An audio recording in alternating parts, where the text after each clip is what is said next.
Let's go. Let's rock. Jimmy Juice Podcast, man. Let's go, let's go. Figgy Fig, best in the world, that's what he do, know what I'm talking about. Ryan Rockett, born and raised in the H-Town, Houston, Texas. Know what I'm saying? Let's go.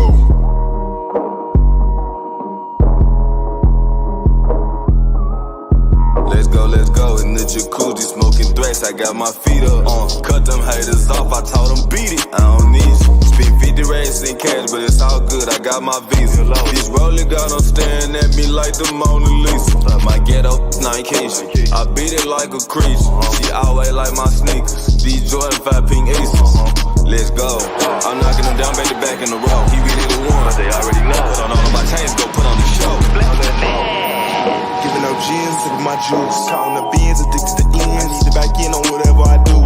We get it in on the daily. I get it rocking like this with the 80. We really 10 toe down on the page. What's up? We about to see what they saying. Rockin' gym, sippin' juice. Rockin' gym, sippin' juice. Rockin' gym, sippin' juice. Rockin' gym, sippin' juice. Let's go. Gym, sippin' juice. Rockin' gym, sippin' juice. Rockin' gym, sippin' juice. Rockin' gym, sippin' juice. Go, let's go. What do you have to say to everyone if we still consider the Astros cheaters?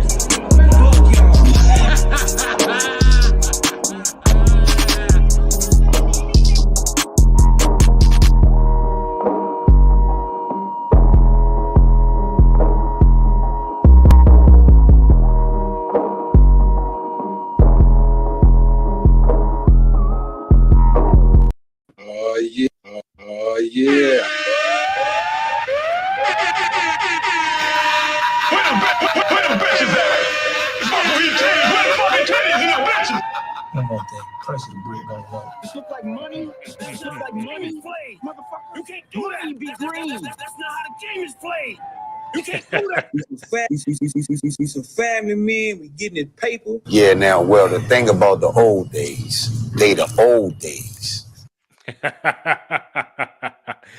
Drop game on 10 as usual, man. You know we got the best drops in the podcast game.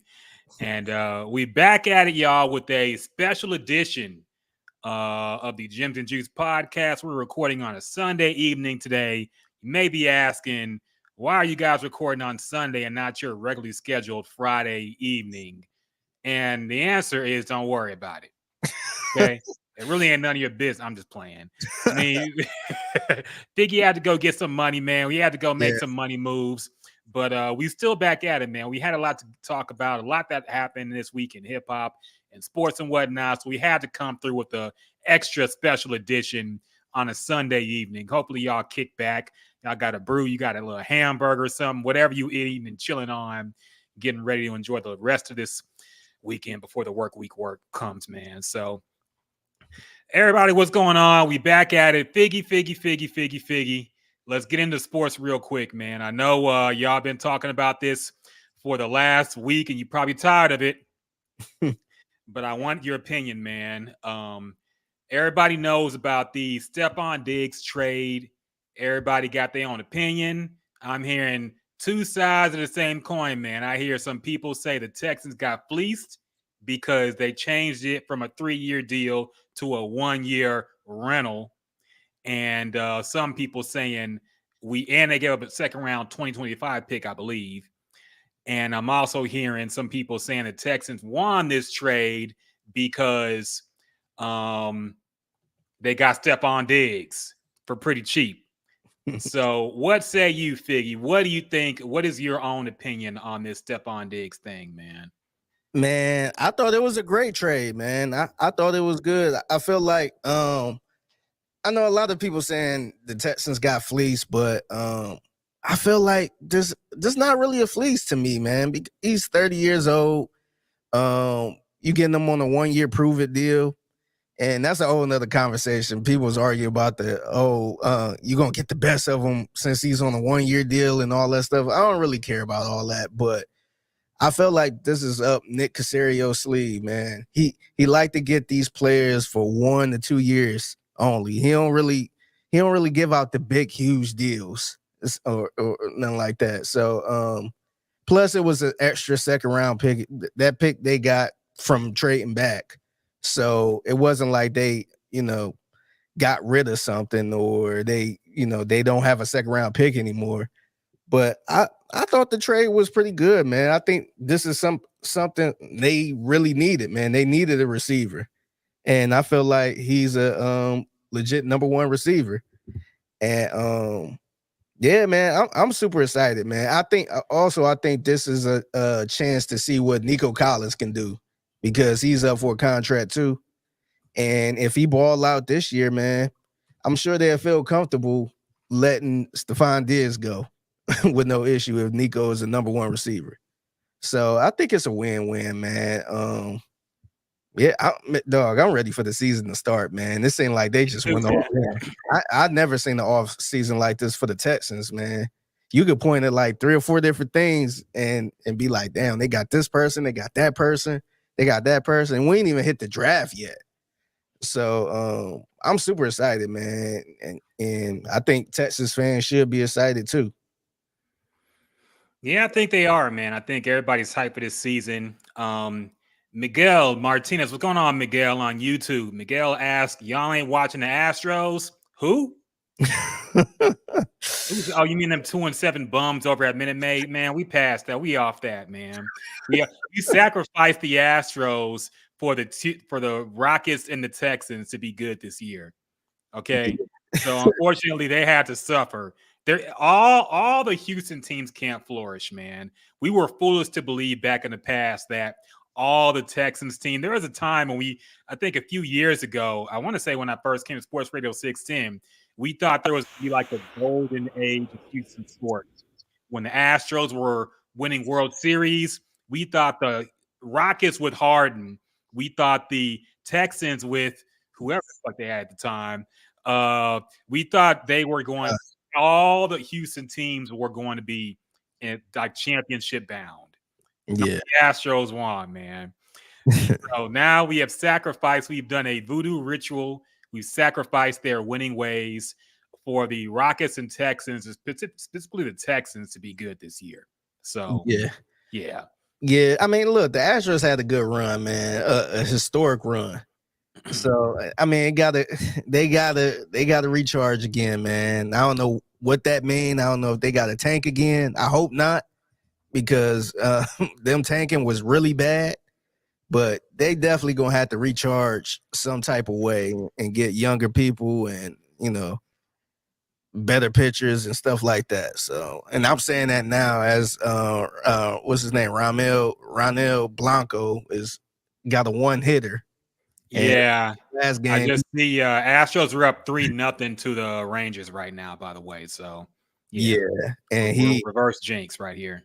Yeah, so but yeah, man, this I know a lot of people keep saying it's early, but I don't know if it's gonna be the same old team, man. I mean, they're really concerning how they just can't win at home at all anymore, man. Yeah. Like this is how you would think they would be playing when they were cheating. Yeah. Like they're way better on the road, but they just can't do anything at home. Yeah. And it's I don't know, it's wild. It's I guess the reverse of what they were cheating. I know they were cheating at home supposedly, but no, they actually were. But yeah, man. Yeah, they need. Hey, bring back the system, man. Bring it back. I'm cool with it. Bring back the system, man. They need to cheat. Get some home wins, man. Damn. Yeah. Miguel also asked, "What do I think about the Texans giving Stephon Diggs an extra $3 million to cut off the last 2 years?" Man, I don't pocket watch. I don't really give a shit, honestly. Just make it work, okay? I trust in the GM and the head coach. They gonna make it work, man. I think the thing that people have been worried about the most, I guess, I saw Paul Gallant worried about it too, is that Stephon Diggs is a diva, and they think he's going to bring controversy and drama to the locker room. I just don't think so, man. I feel like the leaders on this Texans team are built differently. Yeah. I feel like Josh Allen and them are like the substitute teachers. You're going to say whatever you want to them, man. But now the real, what's it, Joe Clark. Joe Clark is back. Joe Clark is back. And then remember that coach, the head coach for Buffalo. Remember something surfaced talking about his pregame speech or halftime Yeah, speech? talking about how 9/11 and the Al Qaeda was like He was heroes or something. he was praising Al Qaeda for Yeah. the attack and saying, we need to be like them. He was saying something like that, but people was looking at him crazy. I knew for the simple fact that got out there, somebody trying to get him fired. So Dog. that's wild. That had me rolling because that reminded me. Remember when back in the day, Joel Santana had that bar about how he worshipped Muhammad Atta, who was one of the pilots who flew the plane into Yeah. he said he worshipped him for his courage behind the wheel of the plane. Yeah. And he tried to explain it because people were like, what the fuck? Yeah. This is like right after 9/11 too, man. I want to say like not even a year after it happened. He said, "Yeah, Muhammad Acha, no plane lessons, okay, no plane lessons." He said it twice. He had 2 Muhammad Atta bars in different songs, man. Yeah. And people were like, "What the fuck?" This is like right after 9/11 happened. Yeah, and he was like, that came out. That album came out in 01. Yeah. Oh, everybody was like, what the hell? He was trying to explain it. He was like, nah, see, I didn't say I worshipped him. I said I worshipped his courage. And nah, man, you said you worshipped old Muhammad Atta, dog. We heard the bar. And he was still, even a few years ago, he was asked about it again. He tried to explain it away. It's like, man, I don't know what she was on, but just there's no explaining away that bar. Yeah. Same with the head coach. It reminded because that was just like the head coach speech, man. That shit was wild. Yeah. Wait a minute. Miguel said, get rid of Espada. He's trash. I hate to say it, but I miss Dusty. Oh, what? We got the Wait a minute. I thought everything was Dusty's fault. Yeah. I thought it was blaming Dusty. Yeah. Man, Miguel, I think you was the one saying Dusty need to go, if I ain't mistaken. Let me know if I'm wrong, but I feel like you was kind of blaming Dusty a lot too, man. Nah, they all were, man. They all were. There was a if anybody was not blaming my Dusty, they were probably in the minority, honestly, man. Because all I saw on Astros Twitter was Dusty is the reason why they're struggling.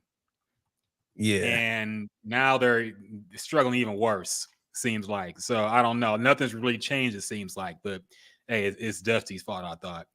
Yeah. Miguel, one more sports question before we get into hip hop and all this stuff. Miguel asks, are y'all worried CJ might have a sophomore slump? Me personally, no.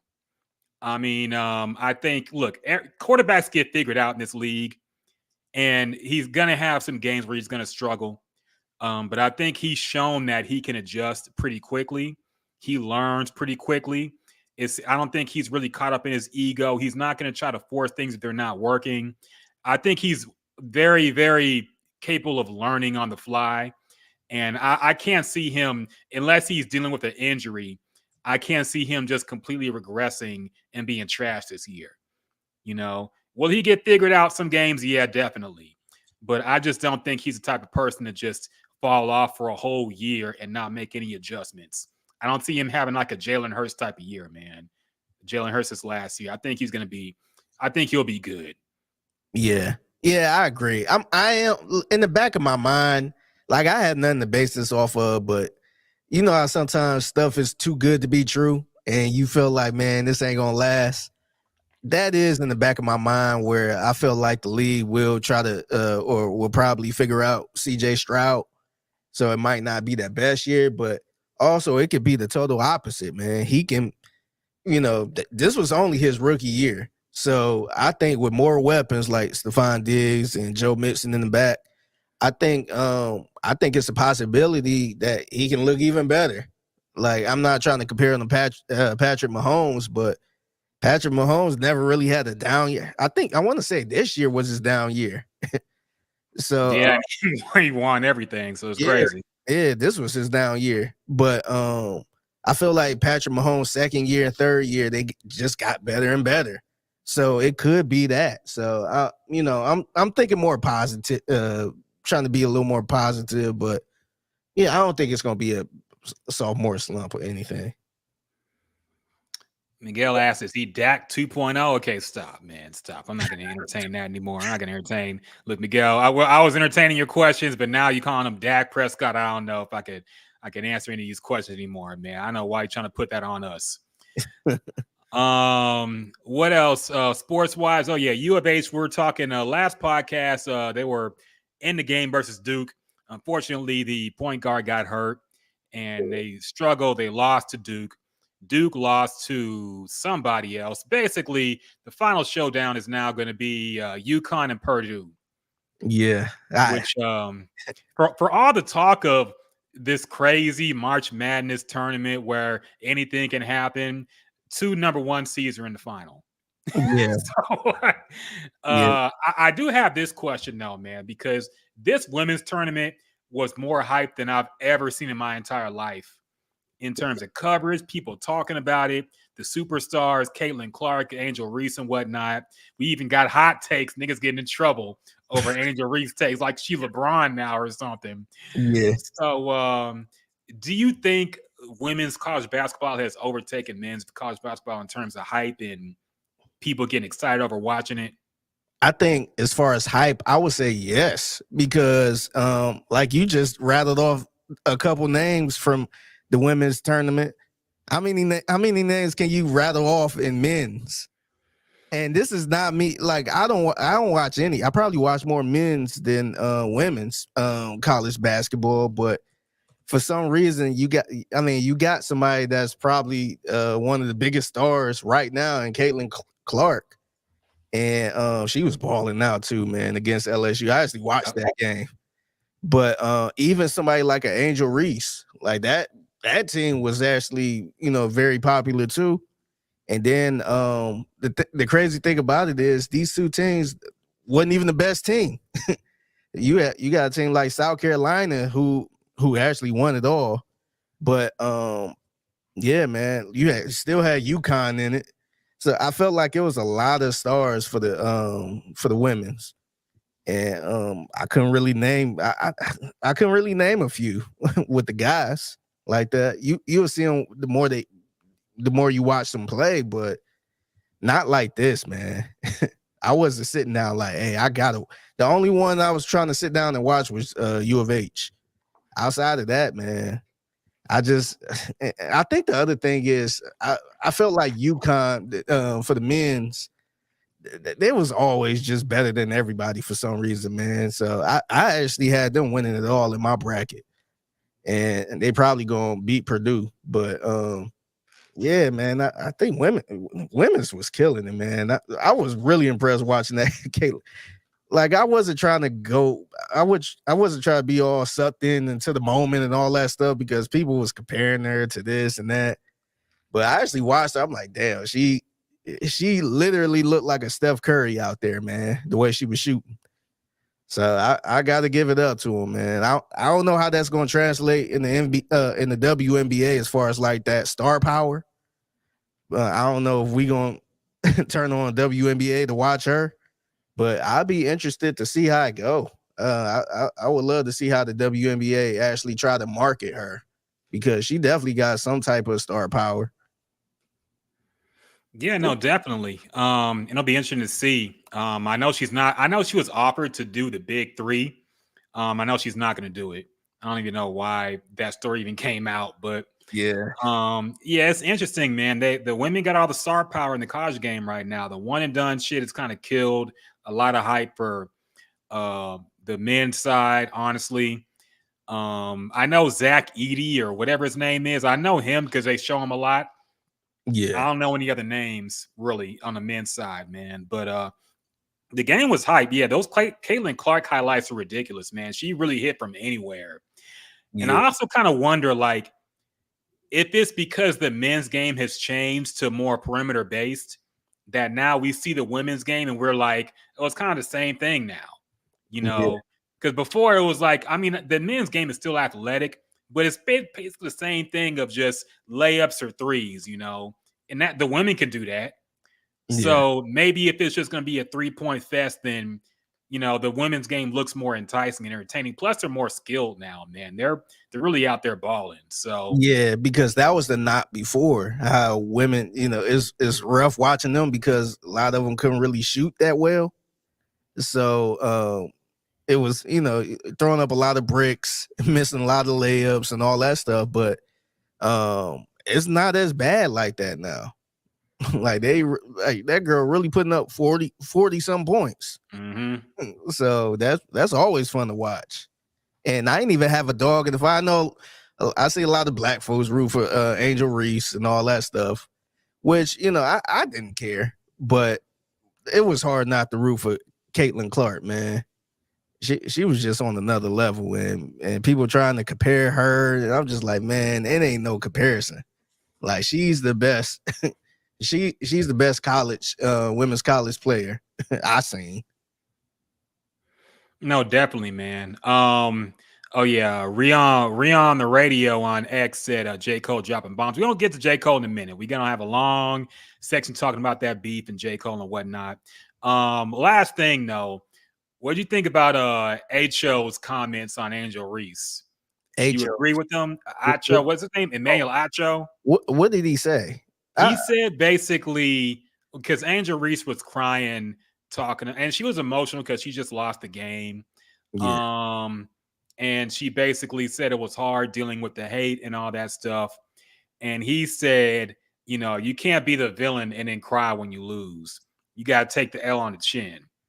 Yeah. People got really mad at him, said that, the right, because to be fair, the hate she got was more extreme than just you suck. It was racism, death threats, all that stuff. So, and he tried to give like a race neutral, that's what he called it, take on it. I didn't see anything wrong with what he said in particular. I just think he probably shouldn't have said it. Yeah. It's kind of like that Stephen A. Smith video. He was like, come on, be nice. I mean, you don't go there. I mean, you're not wrong, but you shouldn't have said it. Yeah.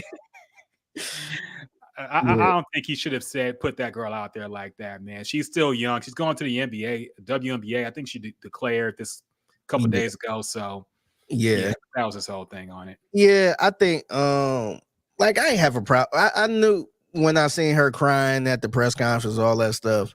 I was just like, man, I'm gonna have to mute all these names on social media because I don't feel like seeing all that, man. Like this girl just lost the game, man, and she's emotional.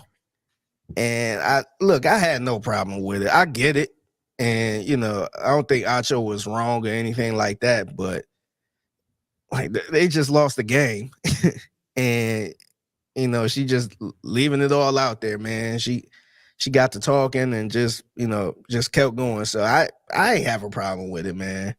The thing is, like, you never know what these girls go through.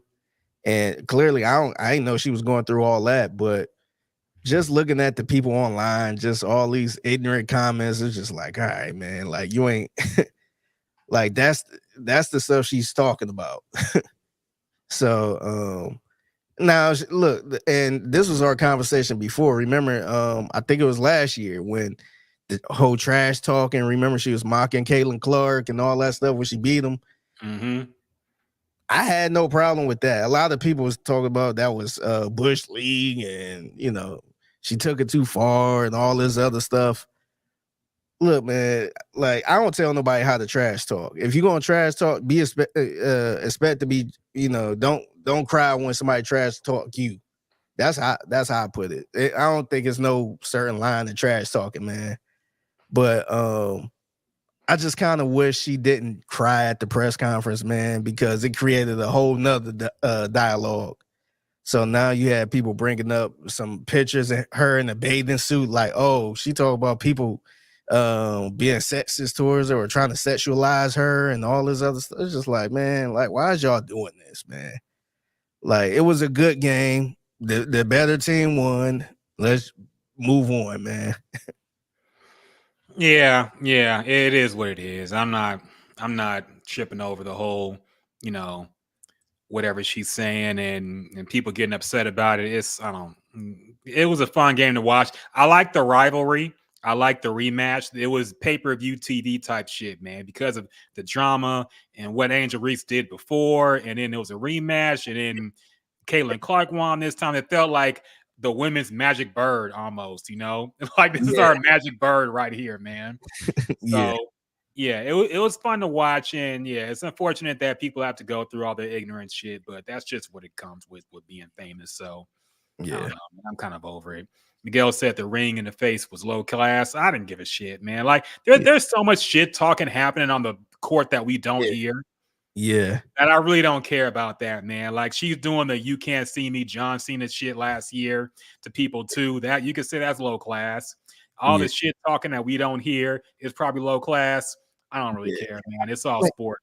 I like the shit talking, man. I like that. As long as after the game you be professional and stuff like that, I'm totally fine with it, man. Like to me, that make you want to watch it. I guarantee you, if that didn't happen last year, we would not care about this game. Yeah, we would not care about this rematch. So look, I was fine with Caitlin Clark doing the John Cena thing. I was fine with Angel Reese, doing it back to her and pointing to the finger. Like I'm totally fine with that, man. I actually like. I saw some of the LSU girls was waving goodbye when the game was over to the crowd. I'm totally fine with that, man. The thing I don't like is when you lose and you get upset, somebody else trash talking you. It's like, no, like if you don't want to take that trash talk, don't trash talk. Me, I don't trash talk at all. I don't talk smack about people because I don't want nobody talking smack about me. So just keep it that way, man. Don't say nothing. Now, if you want to trash talk and all that stuff, be prepared for people to, come at you crazy because they waiting for you to lose or wait for your downfall. So they could do it. So that's why I don't do it. Nah, man, I feel you. Sidebar, did you see that clip of the hockey game where when the game started, niggas started fighting? Yeah. You want to hear something crazy? It's funny. We sitting there talking about women's basketball with the hockey. I know, right? But I was actually watching that game live. I was watching that game live because HBO Max got they air live games. I guess they got to deal with TNT and all that. Turner Sports. So I hit HBO Max and it was right there. So I just cut it on. So I was going through the pregame and all that stuff, but it was just on the background. And so they started and I wasn't really paying attention. And I looked and it was like a full blown brawl. I'm like, what? It's like the Royal Rumble, dog. Like 8 people fighting at the same time. Yeah, I'm like, the game just started. I'm like, what happened? That was my first thought. Like, what the fuck happened? And so they showed the replay, and as soon as the puck dropped or the whistle blew, they just took their stuff off and squared up. I'm like, man, that was wild. I actually enjoyed that. Was that like the first hockey game you ever watched? Yes and no. So I probably watched like 3 hockey games my whole life. One of them was actually live.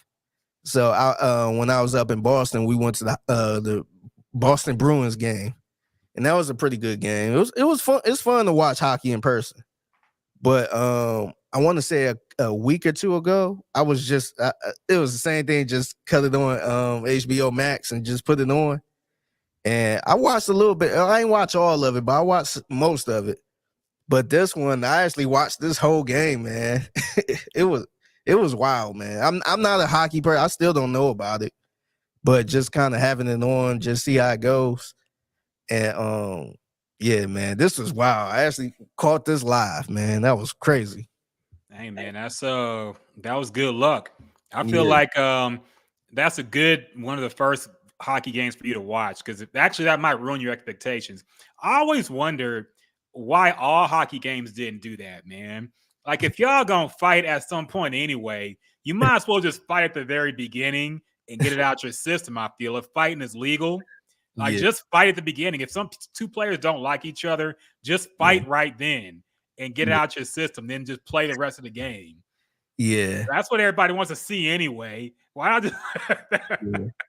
The fight had a whole undercard. Like, everybody was fighting, man. Yeah, and I think the other thing is all of those players got ejected too. Yeah. So yeah, I couldn't believe it, man. Just I respect them, man, for just taking their stuff off and they actually squared up. I'm like, man, that was wild. I feel like all sports should have something like that, man. I think football should have players take off their gloves and their helmet and just fight for like a couple minutes, man. Like I know there's never gonna happen, obviously, but I Yeah. just feel it's weird that hockey can do that and no other sport can. Yeah, baseball. Even baseball like promoted a little bit. Like Yeah. and benches clear, and it was one time, I think it was Cleveland and the White Sox, I want to say Chicago. I think it was Chicago, but two players actually squared up and the umpire backed up like he was a ref. Like he was a boxing ref. I mean, he didn't want to get hit. Yeah, no, I respect it. But the NBA would have just rushed in and Yeah. they would have took a punch. But just for the simple fact the dude just backed up and let him go. I'm just like, man, it's crazy how out of all sports, baseball and hockey is one they just let you go. Yeah, every sport should have that, man. Like every game you get one fight. Yeah. So you got to pick on one fight, and then nobody gets kicked out. Anything other than that, it's ejections. So you got to really think about who you want to fight and if it's worth it. Yeah. But that's never gonna happen, man. Yeah. All right, now enough of sports, man. It's time to get into hip hop. We have beef. This is the year of beef, as we've explained since our very first podcast of the year. This is the year of beef, and the year of beef continues. We have a response. The first response to Kendrick's diss to J. Cole and Drake comes from J. Cole, surprisingly. I guess not that surprisingly. Yeah, I guess that. I actually remember we had that conversation. Who gonna reply first? Yeah. And I actually mentioned J. Cole. I didn't think he'd drop a whole project.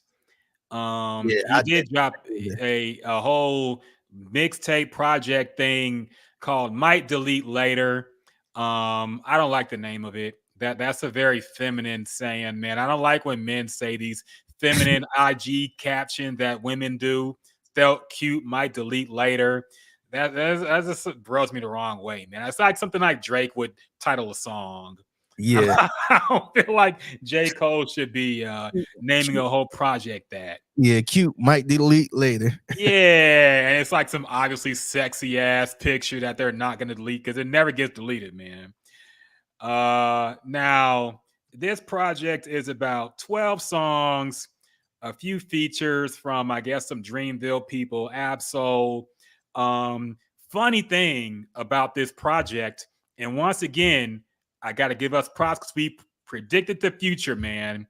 Just last podcast, we talked about how we were upset when J. Cole had a song with Cameron and Cameron didn't have a verse on it. Yeah. Just the last podcast, I believe we said that. Yeah. Now he drops a surprise project and Cameron is on it and he actually has a verse. Yeah. He's actually rapping over the I'm ready instrumental. Yeah. Mm-hmm. I have to say, after hearing it, maybe Cameron shouldn't. Yeah. I heard that song. I just appreciate Cameron being the OG at this point. Yeah. But he definitely, I don't know what kind of health problems he been going through, but he definitely don't. He kind of remind me of Benny Siegel. How Benny Siegel was going through a lot of health stuff and his voice wasn't as strong as it was back in the day. That's what it kind of remind me of, man. Well, I'm just like, man, dang, this ain't killer. Like, I'd rather go listen to the original. I'm ready. Yeah. It was rough. It's rough because I feel like he's not that old, but his voice is just not, his delivery is just way weaker, man. It's unfortunate because he was one of my favorite rappers back in the day. Yeah. But I mean, that's just life and time goes on.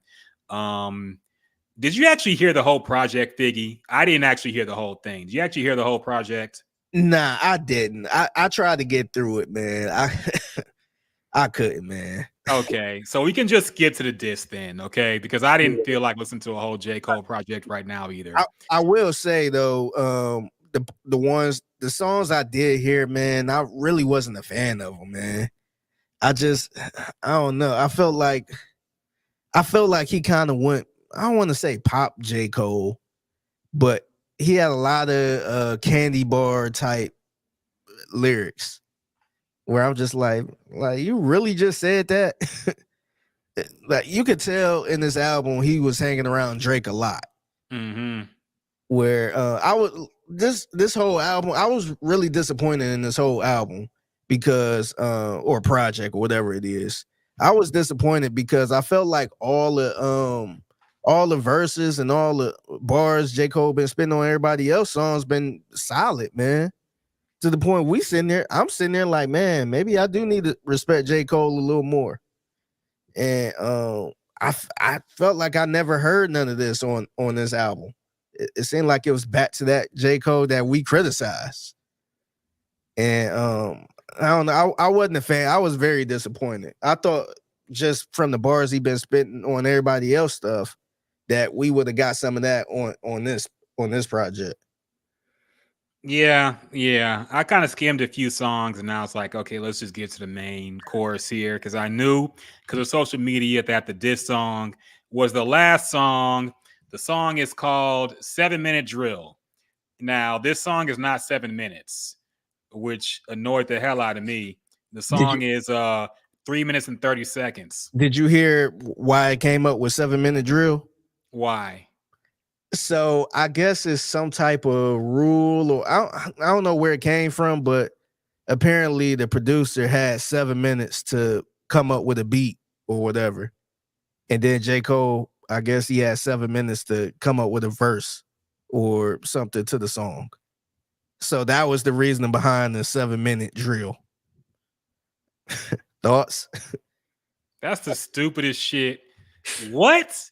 Yeah. Why would you limit yourself to 7 minutes of making a verse and the beat for no reason?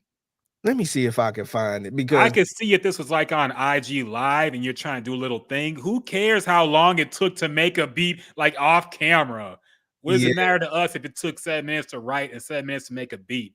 Now, I have to say, the first beat before the beat switch, that definitely sounded like it was made in 7 minutes. It was a very basic ass 2009 ass beat. So yeah, I don't know why if that's true, and J. Cole had to know that the hip hop world was waiting on this response, and it had to be good. I don't know why he would limit himself to just a 7 minute song in verse or 7 minutes to write a verse that's going to be analyzed by the entire hip hop world. Yeah, so this is I ain't gonna play the video because it's like 2 minutes long, but so apparently J. Cole verse came from one of his 7 minute exercises. And T Minus is the person who made the beat in 7 minutes. And J. Cole asked T Minus to give him a word to start the song with. And so I guess a quote from T Minus. I looked at my Fruity Loop studio system and I saw the word light, and he just took it from there. So that's the making of the. Is this like some Jay-Z lyrical exercise type shit? What is he doing, man? Who cares about any of this shit? Yeah, I just thought from the title it's gonna be 7 minutes long, and it wasn't 7 minutes. It's kind of like Houdini making 5 minutes of funk, and it's only 2 minutes and 30 seconds. And you're like, well, we took 5 minutes to write the song, and then like, what? Yeah. Who cares about this shit, man? Like, this is why J. Cole is eternally corny to me, man. Shit like this, like, who cares about any of that? Just make a good song. Yeah. Like it could have took 3 weeks, 3 or 4 weeks if I care, man. I was never that pressured to hurry up and put a verse together. Like, I don't see how that make anybody better. It's like bragging about not writing. Like, who cares that you don't write? Nobody writes anymore, number one. But it's not like something to brag about, especially when you're not lyrical in the first place. And you're just rhyming to rhyme. There's nothing impressive about not writing your raps anymore because nobody writes anymore. Yeah. But anyway, let's get to analyzing this. Now I'm really upset hearing that background story. Like what pretentious bullshit, man. But anyway, this is the response to Kendrick. Now, to be fair, I did like the delivery. The cadence was good. The disses themselves, we can kind of skim across what he said. Let me go. He said he's still doing shows that fell off like The Simpsons. Your first shit was classic. Your last shit was tragic. Your second shit put niggas to sleep, but they gassed it. Talking about Pimp a Butterfly. Yeah, real quick before you move it any further.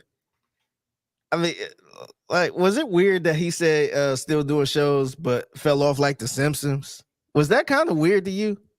Like, I mean, I know The Simpsons ain't the same, like back in his prime, but I don't know. I don't know.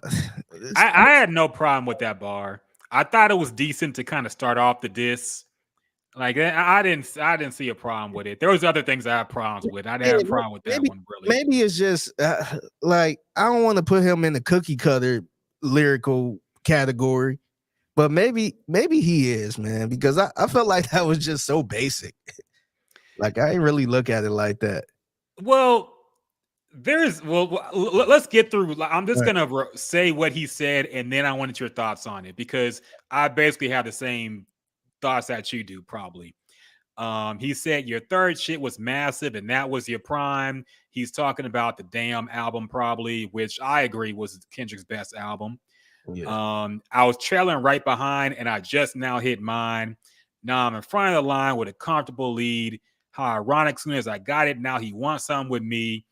Well, he got me at the perfect time. Jump up and see. Boy, I got here. Our bars, not no controversy.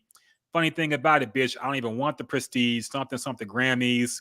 Where's the other disses? If he wasn't dissing, then we wouldn't be discussing. Oh, he said he averaging one hard verse like every 30 months or something. If he wasn't dissing, then we wouldn't be discussing them. Lord, don't make me have to smoke this nigga because I fuck with him. But push come to shove on this mic, I will humble him. I'm Nino with this thing, that New Jack City meme. Yeah, I'm aiming at G Money, crying tears before I bust at him.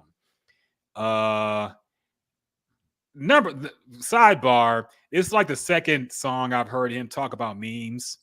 Yeah. The first person shooter with the Spider-Man meme, and now the New Jack City meme. I'm getting tired of the meme raps, man. Okay. Yeah. That's just something that is starting to annoy me. Yeah. It's gonna sound weird in like 5 years when me use this. He also said, I'm hesitant. I love my brother, but I'm not going to lie. I'm powered up for real. That shit would feel like swatting a fly. 4 albums in 12 years, nigga, I can divide. Shit, this is what you want. I'm indulging in violence. This is a bar I really hated. He said, put pictures in my home, aim at the chrome at your eyelids, fly pebbles at your dome. We the Stone Temple Pilots.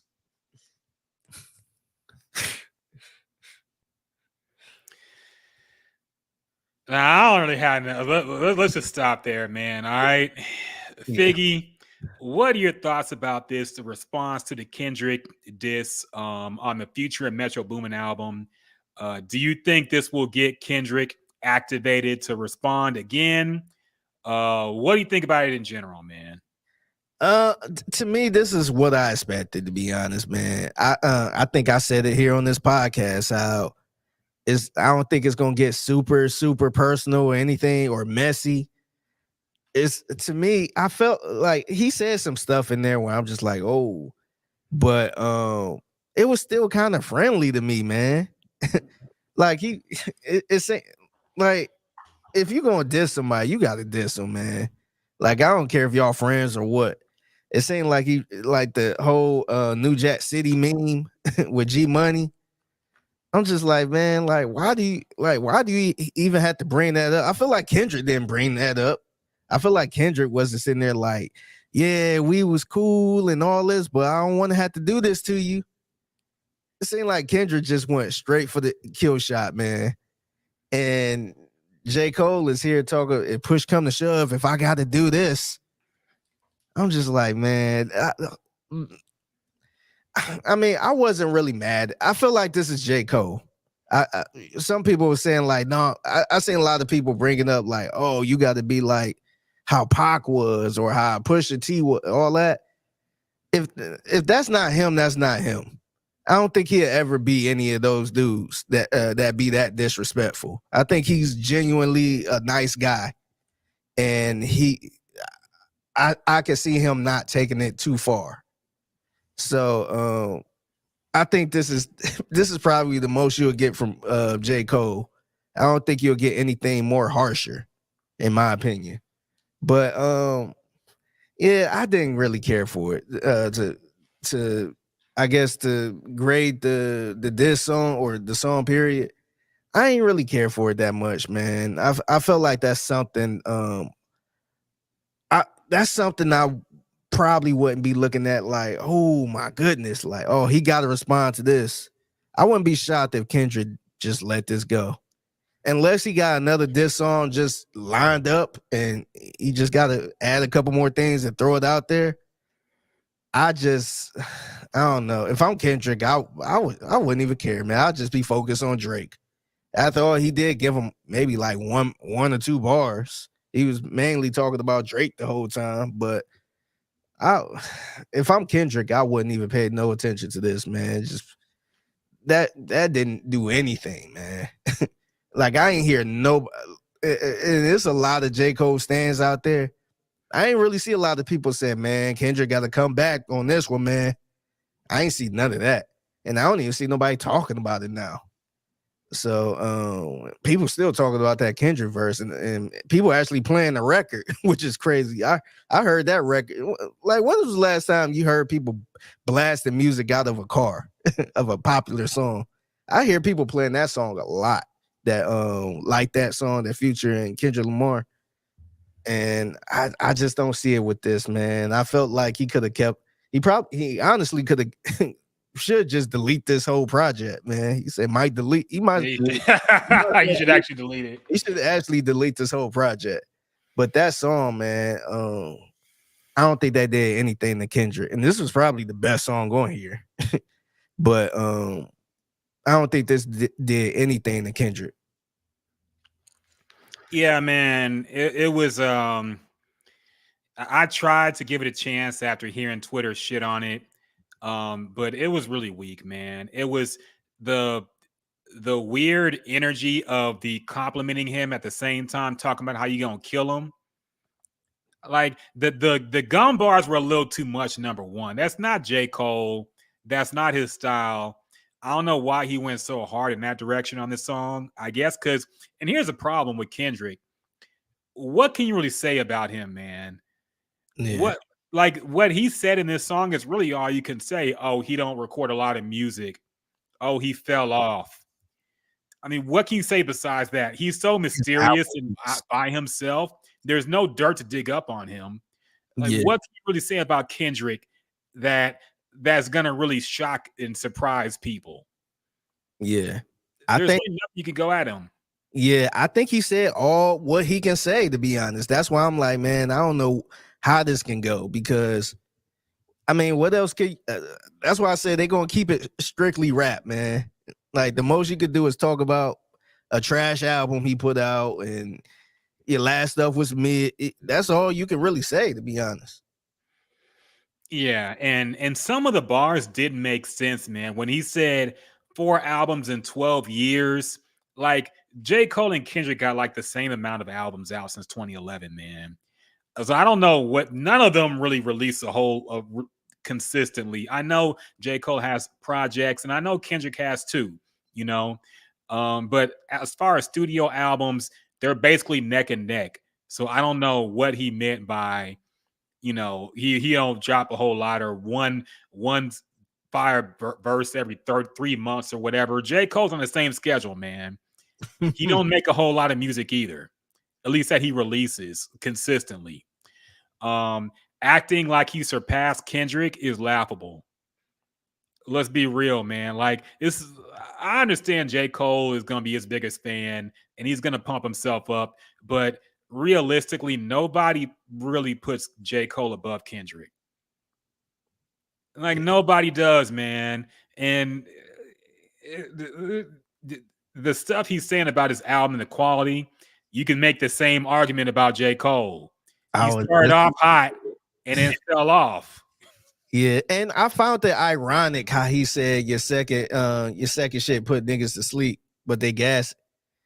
J. Cole, he's audio NyQuil, man. He is known as that one. Yeah, so it was very ironic that he's saying one of his albums put people to sleep. That was very ironic. Yeah, I feel like he's trying to shift that label on to Kendrick. Yeah, that was J. Cole's online enough to know that people been calling him like Jay Snore or something like that. Like good music to go to sleep if you have trouble sleeping and all that stuff. Nap time music. He knows that, man. So yeah, he's trying to be slick and pass that to Kendrick. Yeah, that's the Spider-Man meme right there. Yeah. So yeah, man, it was it was, I don't know. It was a pretty weak diss, honestly. And this is why it really comes down to Kendrick and Drake. You know, forcing J. Cole in this conversation is kind of like when people try to force Kobe into the Jordan LeBron debate. Yeah. You know, rest in peace to Kobe, but the debate is Jordan and LeBron, man. Let's be real. It's Jordan and LeBron. It wasn't Kobe when he was alive, and it is not Kobe now. He's not in the conversation of being the best of all time. He could be top 5, but the number one spot is Jordan or LeBron. Yeah. And the number one spot in rap is Drake or Kendrick. Is not J. Cole is top 5. He could be top 3, but he's not top 1 or 2. Yeah. So, yeah, man. I guess he felt the need to say something, and now it's off his chest, and he can release the fall off and retire and play basketball or whatever he's going to do with his life. But this is a pretty weak diss, man. I was pretty disappointed. I thought he'd come harder. No Diddy. I almost said pause. No Diddy. But this is just what J. Cole is, I guess, man. It was he felt like he had to say something. I guess he's using the cope of this is just a warning shot, and this was made in 7 minutes, and blah, blah, blah, whatever, man. I don't really care about any of that, but yeah, I give it it's pig pen to me, pig pen status. Yeah, I ain't even got the drop no more. We haven't used pig pen in so long, man. I feel like after the whole stuff that happened with Mob Ties in Houston, I don't know if we really use that anymore. The hogs, the pigs. Yeah. So we'll see what Drake has to say. I've seen pictures of him in the studio. He's trying to imply that he's going to release something soon. So I just want to see what he has to say because he's got a lot to address. It's not just Kendrick. It's Future, Metro Boomin, and Rick Ross at this point. Yeah, Rick Ross. Yeah. Yeah. So, and look, it's funny because this was back then, but I thought he was going to somehow, I know he wasn't going to give her the time of day, but I thought he was going to have to respond to Meg at one point. But he definitely gonna have to put that on the back burner, man. Like he gonna have to focus on the big dogs. He can't throw her in there too. Yeah, that like I'm curious to see how he gonna handle all of this because, like I said, it's a lot to address, man. You gotta address Metro Boomin and Future. That's one thing right there. Because I felt like that's a little more serious than the Kendrick thing. Because I don't think him and Kendrick got like a personal. I don't think they dealt with each other to have like some girl beef or anything like that. I feel like the Drake and Future, that's a little more personal, man. So I don't know if he had to address that first, and then maybe throw a couple shots at Kendrick, something like that, and then I don't know what he gonna do with Rick Ross. Is that worth a shot in a song, or is that just gonna stay on social media type thing, or is he waiting for Rick Ross to shoot first? So he got a lot to think about, man. I'm curious to see how this gonna come out. Well, we might find out if Rick Ross has something to say pretty soon because Future and Metro Boomin have announced another album, We Still Don't Trust You, coming out April 12th. So this upcoming Friday is going to be another album, project, whatever you want to call it, from Future and Metro Boomin. Now, will this be another whole diss album towards Drake? I don't know. But it'll be interesting if Rick Ross jumps on and throws some shots too. Because now we've got like the beef is building up, man. It's getting stacked. The deck is getting stacked against Drake. And he's got to say something at some point. Yeah. Are you shocked they releasing another project like this? This soon? Yeah, definitely. Yeah, this kind of shocked me. And I wouldn't be surprised if Kendrick was back on here too, man. It seemed like they're super cocky about this right now, man. Like they not about to let up at all. The album came out 2 weeks ago. So now I feel like they got something in the tuck, man. So I wouldn't be surprised if we have another Kendrick verse on here. Because that song, I like that song with Kendrick. You notice how it ended, right? It seemed like Future was still rapping and it just faded out. I thought that was kind of weird. So I don't know if it was more to the song or what. But I'm kind of interested to see who's on this album too. Because I want to say man, it's a lot, man, because we didn't even talk about this, but The Weeknd was actually on the album. And so I don't know if The Weeknd and Drake is still cool or what. But I'm curious to see who's all on this second album too. Yeah, I want to know, man. It's I was surprised they're dropping this soon after. I would expect maybe one in the same year or two in the same year, but this soon is interesting. My biggest fear that I got, that just me being a conspiracy guy, is that this is the album where they reveal it was all just bullshit and Drake is on his album. They're like, hey, we got y'all. That's like my biggest fear when he drops this album and we find out it was all just a fucking joke. Yeah. Well, hopefully that doesn't happen. Because, that would be annoying as hell. Oh man, I'll mess around and not even listen to this album if that's. I would probably give up rap for like a few months, man. Yeah, I just listen to something else. I'm going to house music and country. The Beyonce genres now. I know. I'm leaving hip hop alone. Fuck this. Yeah, that would be crazy. Yeah, because that's the first thing when I saw that it was coming this soon. I was like, oh God, I hope they're not just gonna say this shit was bullshit. Because I know Metro Boomin deleted some stuff too when he said his Twitter got hacked or something. I don't know. Yeah. But I was worried they were trying to draw stuff back. So hopefully that's not the case. But yeah, we'll see. We'll be talking about it next podcast. So stay tuned. We'll see what comes up with that new album. Real quick before we leave the whole beef thing, I know you probably seen the video of Drake performing and he's shooting at a Travis Scott big ass head. No, I didn't see that. Yeah. I wish. Let me try to pull it up. But so Drake is on tour, and I guess he performed one of Travis Scott's songs or something like that, and he like took out like a fake gun, or I don't think he had a gun, but he just like pointed at it was like a big old Travis Scott head.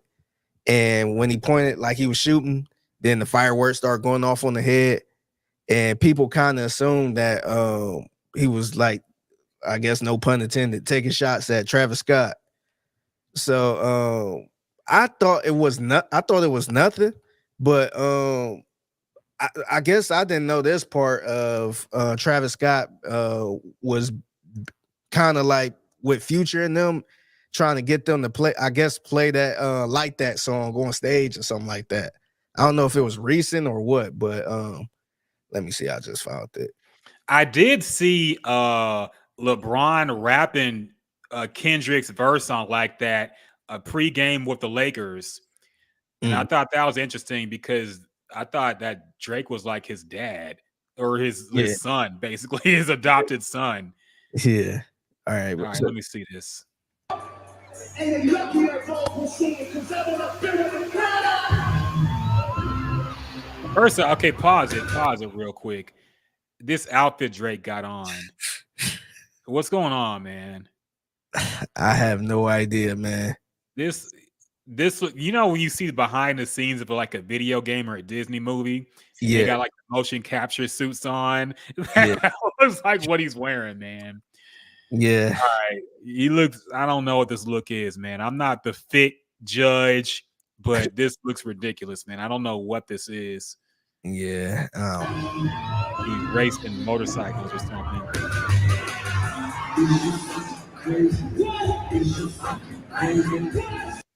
Yeah, that's nothing.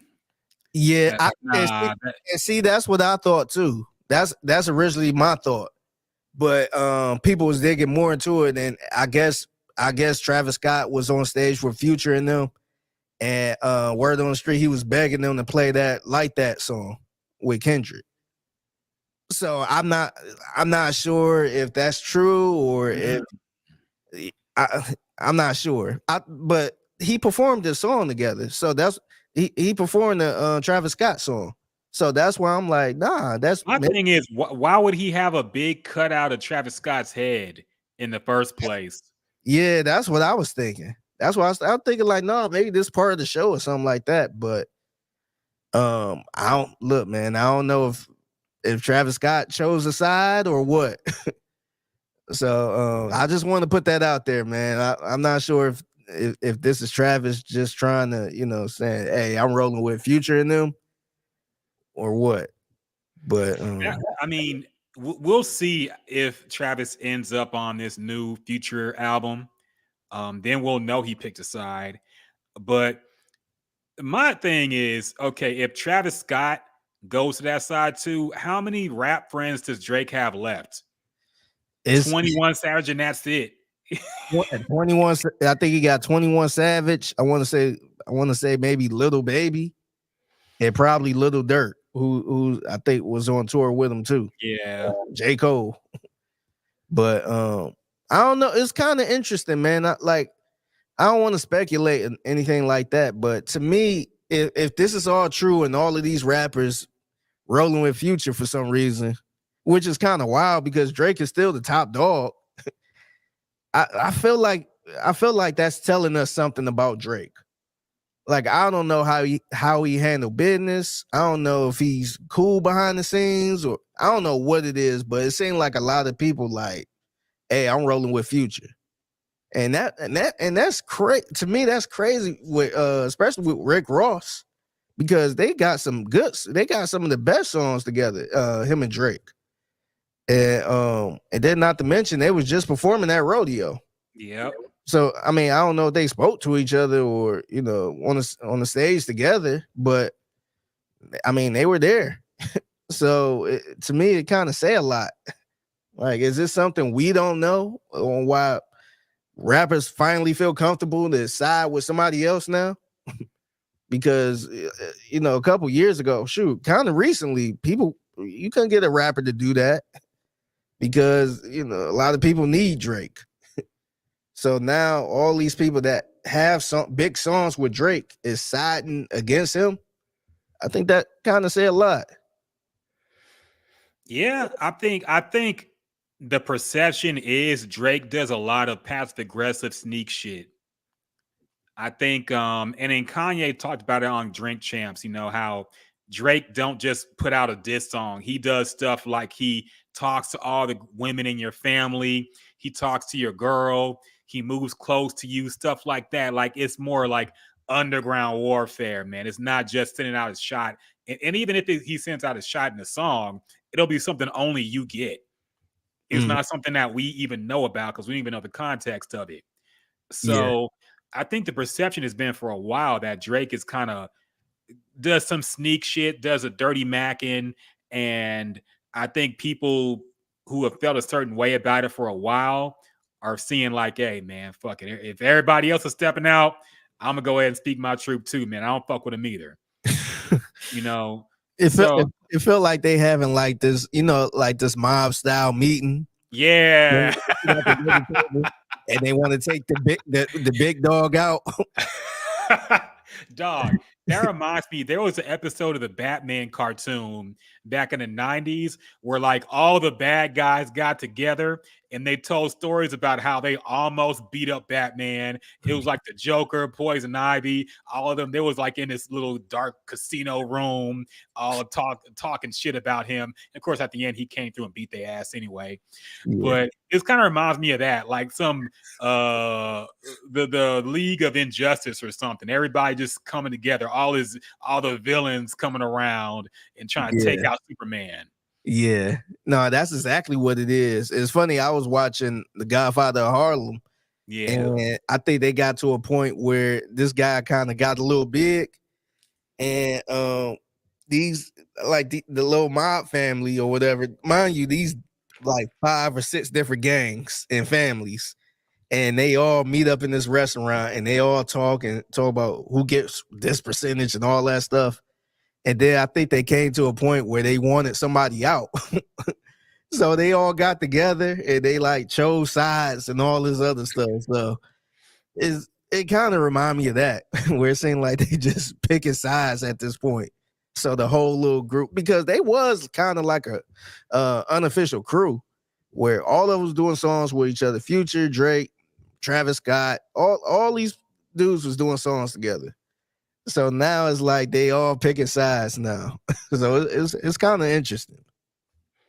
Yeah. I mean, there's a lot of stuff about Drake. People accuse him of stealing swag. People say that he has people on songs, but he takes all the fame and the glory from it.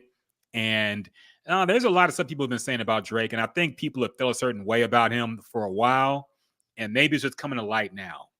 Yeah. But yeah, man, I don't know how, if Travis Scott has chosen to side away from Drake, then I feel like he really doesn't have anybody left in his corner besides 21 Savage and Lil Durk, like you said, maybe Lil Baby. Yeah. But yeah, it's crazy, man. I don't know what's going on in these camps, but it seems like it's kind of all out warfare at this point. Yeah, it is. So we'll keep a eye out on Beef 2024, man. I'm sure this is just the beginning, the tip of the iceberg, as you say. Yeah. Other things. Oh, it's Diddy Gates. Diddy Gate updates. Man. We need a sounder for Diddy Gate. Dun-dun-dun. Diddy. It needs to be like a I told you. He did that shit. Guilty as fuck. I was gonna say an instrumental of "I'll Be Missing You," but we can't play that because it'll fucking get copyright struck. So yeah, Diddy Gate continues, man. The empire continues to crumble. We have updates. Cassie, who filed the lawsuit earlier and settled, is now apparently cooperating with authorities on the investigation of Diddy. Also, Christian Combs, who is his son, was accused. He got a lawsuit. He was accused of sexually assaulting and drugging a woman. So it's not even just Diddy.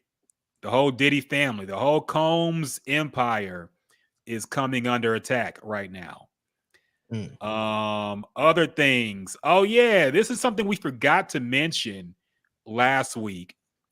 But the lady who was apparently shot at that club in 1999 that Diddy was involved in and Shine went to prison for 10 years, she came out and said that Diddy did it all along. Oh, no kidding. Yeah. We were just talking about how people coming out the woodwork and saying all the stuff Diddy actually did that they never admitted to. She's saying that Diddy actually did it. Man. And Shine just took the blame for it. Keep in mind, he was in jail for like a decade, man. He lost his entire career. When he came out, he was not the same. Yeah. And he was hot at the time when he went to jail. He was, yep. So, yeah, the fact that she's coming out now and saying that it was actually him who was behind the shooting, now authorities are looking into reopening that case and putting that on him too. Damn. So when it rains, it pours for Mr. Puffy Combs, man. It's Damn. not getting any better for him. Yeah. Figgy, what do you think is going on? How do you think it's going to shake out, man? Do you think he'll avoid prison time, or do you think it's inevitable at this point? For some reason, I feel like he will avoid this for some reason, man. I mean, I don't want to say never, but it seemed like powerful people like this. I put Diddy up there as being like a powerful person because he been doing this stuff for years and nobody said anything, man. It seemed like people was so scared to say anything about this. I feel like he gonna get out of it somehow, but in the same sentence, man, I feel like I feel like it's impossible to get out of this because you got the feds on your ass, you got Cassie cooperating, his sons are jammed up in this too. I just don't see how he get out of this, man. I really don't see it. I feel like his whole brand is over. Like I don't see him, continuing with Bad Boy Records, or I don't even think that still exists. But I don't see him continuing on like he just this CEO type of guy now. I don't know what's going to happen, man. I'm super interested because now I feel like a lot of people are starting to throw him under the bus now. So I'm curious, like we talked about that mob table and people being at the mob table.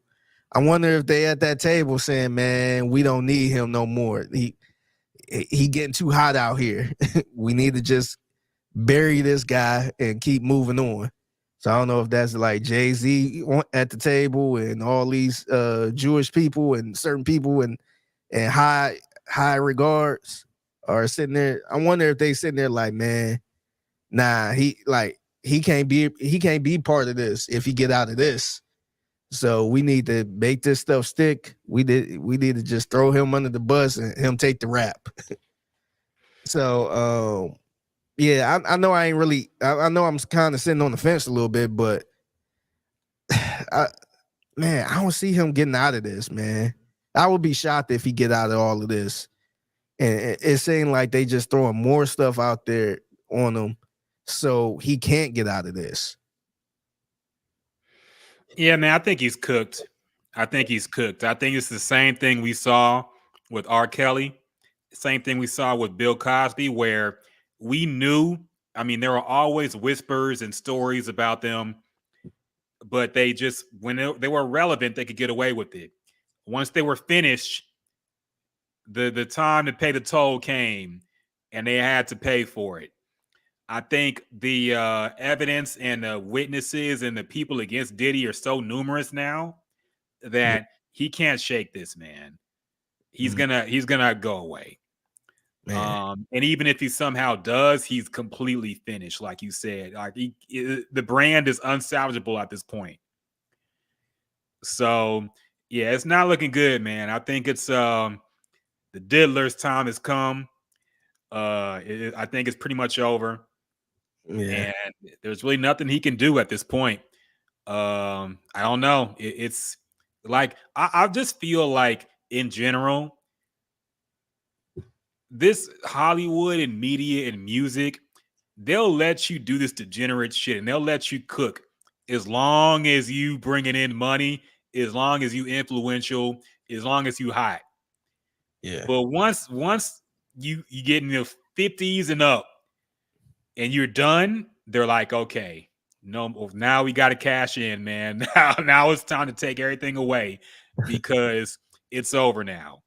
And you know, everybody who is at these Diddy parties, they're gonna throw him under the bus too, because nobody's gonna come to Diddy's side. That's the thing. Nobody will come to his side because they don't want to be implicated in whatever was going on in his parties. Yeah. So nobody's gonna. It's kind of like Weinstein.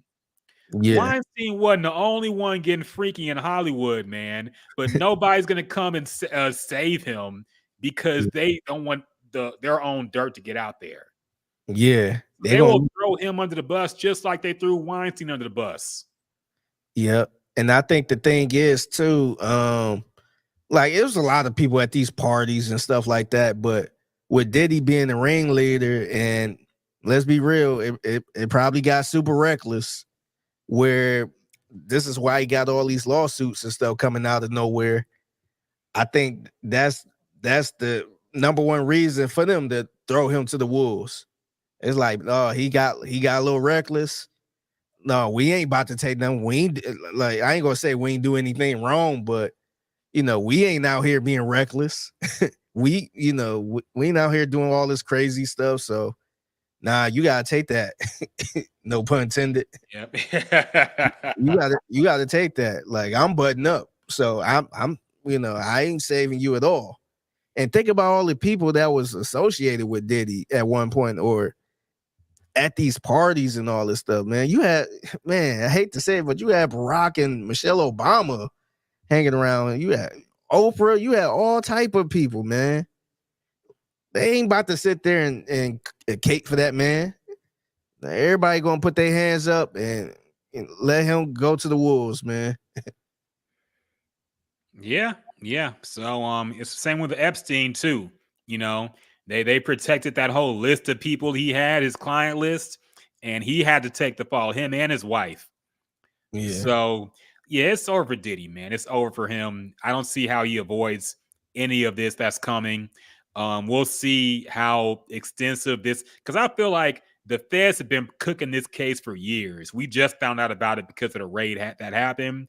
I'm pretty sure they've got a good amount of evidence and we'll see when they press charges and whatever happens.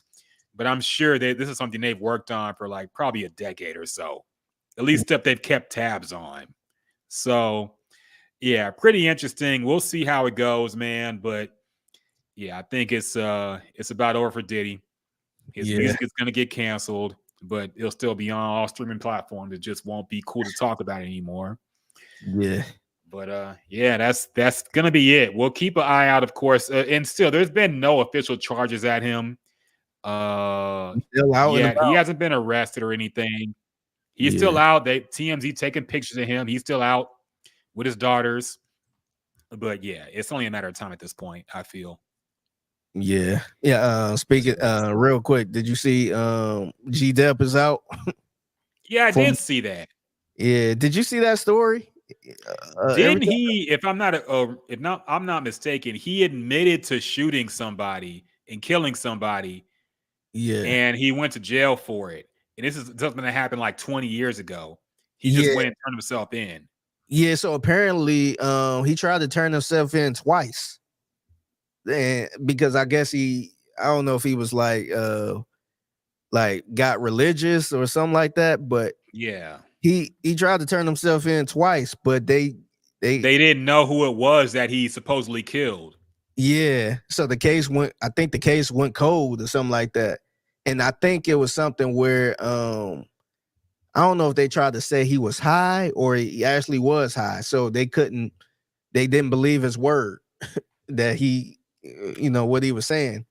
So I guess the third time they actually dug into it and he actually went to jail for it.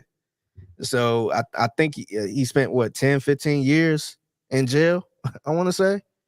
But he out now. It's a crazy time how he got out. Yeah, I know, right? Just in time to now that he's religious and turning over a new leaf, he can go ahead and talk about all the stuff he saw at them bad boy parties, man. Yeah. Convenient timing. Yeah. But that was a crazy story, man. It really was, man. I understand being religious, but I can't imagine going that far. Like, imagine killing somebody and getting off. And nobody knows you killed that person, and you just go and turn yourself in, and they don't even know who the fuck you're talking about. So they're like, nah. And then you go back and say, no, for real, I killed somebody. And they're like, oh, you might have killed this guy right here. Okay, you're in jail. They had no evidence, I'm sure, but they're like, hey, man, if you want to go to prison that badly, we'll accommodate you. Yeah. But yeah, that was a crazy story, man. I don't know what was going on with him, but hopefully he's doing better now. Maybe it was just, maybe it isn't something, another conspiracy I had. Maybe he was just in some deep shit and he was safer in prison. Yeah. It could have been. Yeah. Maybe he was Diddy's sex slave and he was like, I'm tired of this. Man. I'm tired of sex trafficking, man. Just put me in prison. I killed somebody back in 98 and 93. It's somebody, I'm sure. Just look them up. Some murder happened on this block, I'm sure. Just say I did it, man. Oh, man. Somebody died in Harlem in 92. I know it. Just put it on me. Oh, man. So, yeah, I don't know, but we'll see if he has anything to say. But that was very interesting. I did see that story. Yeah, that was crazy, man. Other news. Oh, we have an update. Lizzo has come out and made a statement about her statement about quitting. You got to pull this up. I didn't actually hear the actual audio, but now I think I want to say 2 days after she announced she was quitting because of all the hate and all the negative comments about her on social media and whatnot, she said she quits. Everybody, we covered on the podcast. We none of us believe she was quitting music, but she clearly implied that she was quitting the industry and whatever. She now is clarifying what she meant by "I quit."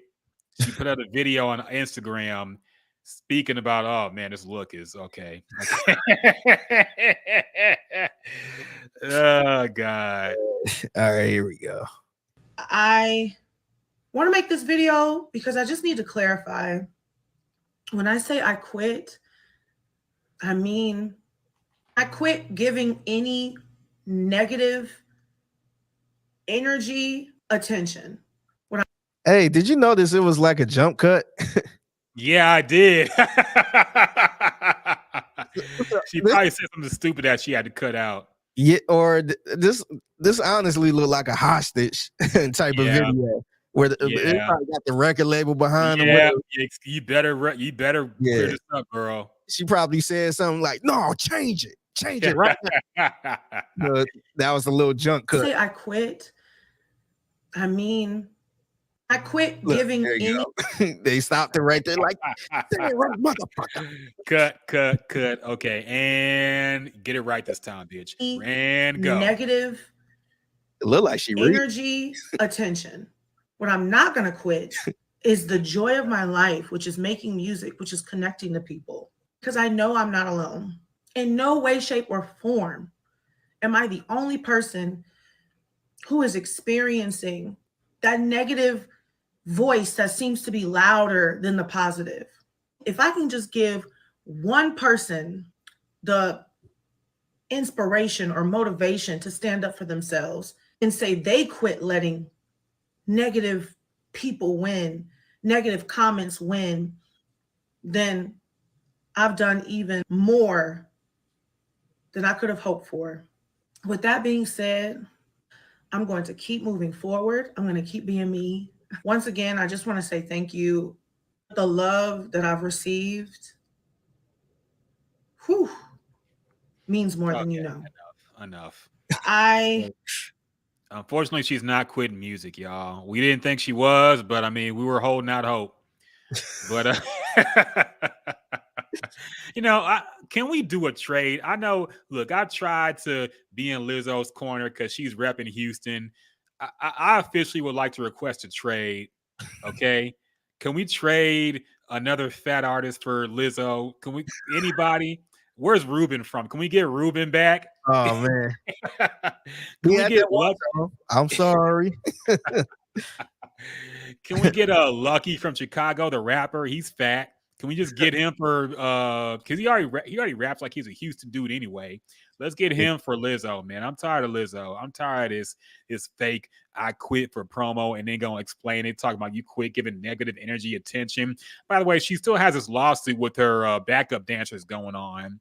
I don't know why she didn't address that first instead of the so-called negative energy. I don't count that as negative energy. I mean, that's people accusing you of something legally that you did wrong. So, yeah.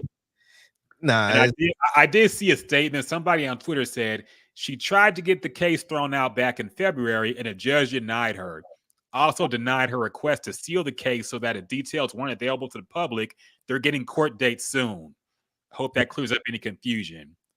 damn. So yeah, basically, there's the court details of what she allegedly did are going to come to the public, and that's why she's saying she's not going to give this stuff attention. Yeah. I'm actually shocked that she still I felt like nobody, I guess maybe nobody really cares about her. But I feel like that case and all that stuff going on, not really a big of a deal. Maybe it's because who it is and people probably don't care. But she was still like on the Grammys and giving out a Grammy award and all that stuff. I'm like, dang, man, she got a case or something? Well, like, did we just forget about that? But I don't know, man. She it's I try to root for her too because she's from Houston. But the thing that bothers me with her is it seems like she always talk about this body positivity, and I don't care what people say. That's pretty much her music. And then she get upset when people do outrage about her body. And look, it's I ain't even bring this up, but I watched some of that Candace Owens and Joe Budden interview, and it was actually pretty entertaining, man. I feel like that was a different side of her I never really seen. She was very honest, and she said something really real about Lizzo. She was just like how she like she always talk about this body positivity stuff. She out here, showing her ass, and when people complain about it, then she gets upset. To me, I feel like if she really didn't care, man, don't even respond to it, man. Just do it and just keep going. But I think the problem I have is her crying about it on social media and stuff like that. It's just like, if you really have a problem with it, don't show yourself then. I hate to say it like that, but you can't really have it both ways. And I'm sure she go through stuff, but you can't sit here and talk about body positivity stuff and then in the same sentence you crying. You pretty much showing your ass at a Laker game, which is bad which is already bad, and now you crying about it when people outrage about it. So I don't know. It's hard to support this, man. I ain't gonna lie. Yeah, I mean, to be honest, everybody does that. They always call out the hate and stuff they get, and the reason is because like we've made it very sympathetic to be a victim, man. Like everybody, if you victimize yourself, you will get more popular. All you got to do is say, "Hey, I got death threats. Hey, people said this racist stuff to me." And hey, look, and that's shitty when it happens. But to be honest, that's like 0.001% of the hate you get. Like if somebody does something stupid and people hate on you, most of it is just like, man, you did some stupid ass shit. It's everybody piling on and just saying that. And yeah, you might get somebody with a numbers for a name on Twitter saying die N-word or something like that. And it's like, that's obviously just some goofy ass burner account of somebody that don't even matter, man. But they highlight that stuff and they act like that's what everybody's sending. They do that for Disney movies when people get mad at things, and they do it for everything, man. It's like they act like the hate is this extreme hate when it usually is just, you don't need to be showing your ass at NBA games like that. That's what everybody's saying. But they act like people want her to die. It's like, no, we just want you to chill out a little bit. Yeah. No, for real. They always act like that 1% is the majority of what they're getting, and it's upsetting them and upsetting their mental health, when it's really just you did some goofy shit, you got called out for it, in the most part. Now, there are definitely some cases where people go way too far, but in general, that's it, man. People acting like we just hate Lizzo because she's fat. It's like, nah, because the corny shit she be doing, man. It was like, it's not impressing anybody. But yeah, and I feel like nobody is really going like. I feel like people got the same opinion, man. Don't go to the Lakers game looking like that. Why is you dressed like that at a game?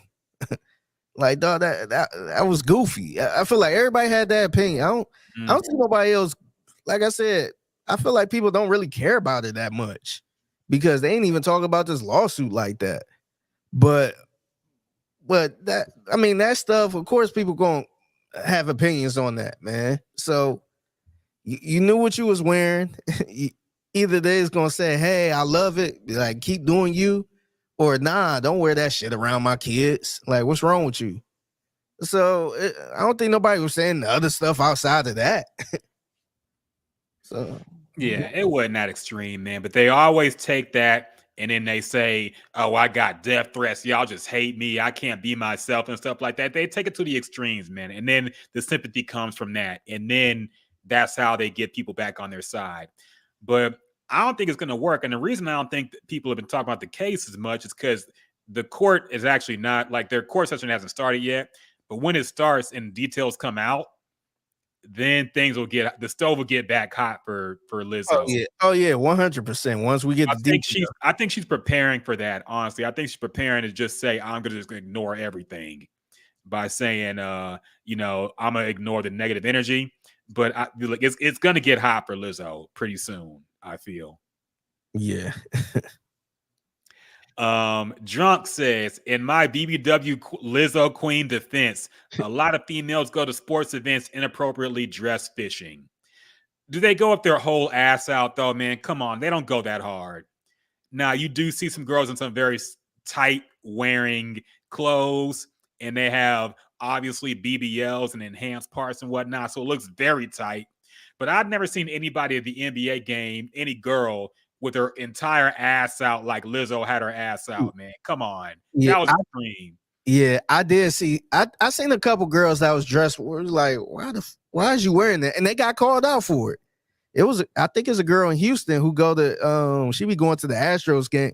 I think Astros and Rockets, and like her boobs be all out, and people was under her comments like, why is you wearing that to a game? The same conversation is doing with Lizzo. Like, why is you wearing? And she actually looked good. If she was in a club, everybody would be on her. I don't think nobody would have that conversation. But for the simple fact that she was at a basketball game, it's like, why is you wearing that? And the girl she wasn't even on the sideline. She was, I think, on the concourse somewhere. And she took a picture, and people was complaining about that. But I think for the simple fact that it's Lizzo, and she was actually courtside. She was twerking courtside or something like that. And I think it's that same conversation, man. I don't think people was just being mean towards Lizzo. I honestly think people would have said that about anything, because just being at a basketball game, I think that type of behavior rubs people the wrong way. No, it does, man. I think there's a time and place for shit like that, man. Like, keep that on Instagram. You don't need to be going to a game or any kind of place where a lot of children are and be dressed like that, man. It really is ridiculous and trashy. But I said to anybody, if anybody came wearing what Lizzo had on, I'd be like, get the fuck out of here, man. This ain't the time for that. Yeah. Clout fishing at an NBA game. Like, get the fuck out of here, man. But yeah, it's just annoying. But she acted like it was just because of her being fat. And there were probably some people who were just disgusted at that. Sure. But the look was ridiculous no matter what, man. It was insane. Yeah. So, yeah, we'll see. Drunk said whole ass out is wild, but it happens close to that. And I haven't seen anything that's, I mean, like Figgy said, there are some girls where it's just like, it's getting a little too much. But that Lizzo thing was another level to it, man. I don't know. But yeah, in general, just being at a Lakers game on a court side doing that, that just rubbed people the wrong way, man. I think that really just rubbed people the wrong way. Honestly, if she was out somewhere else, I think people, you'll still get people complaining. You know, people talk about she shouldn't be wearing that and don't nobody want to see. You're gonna get that.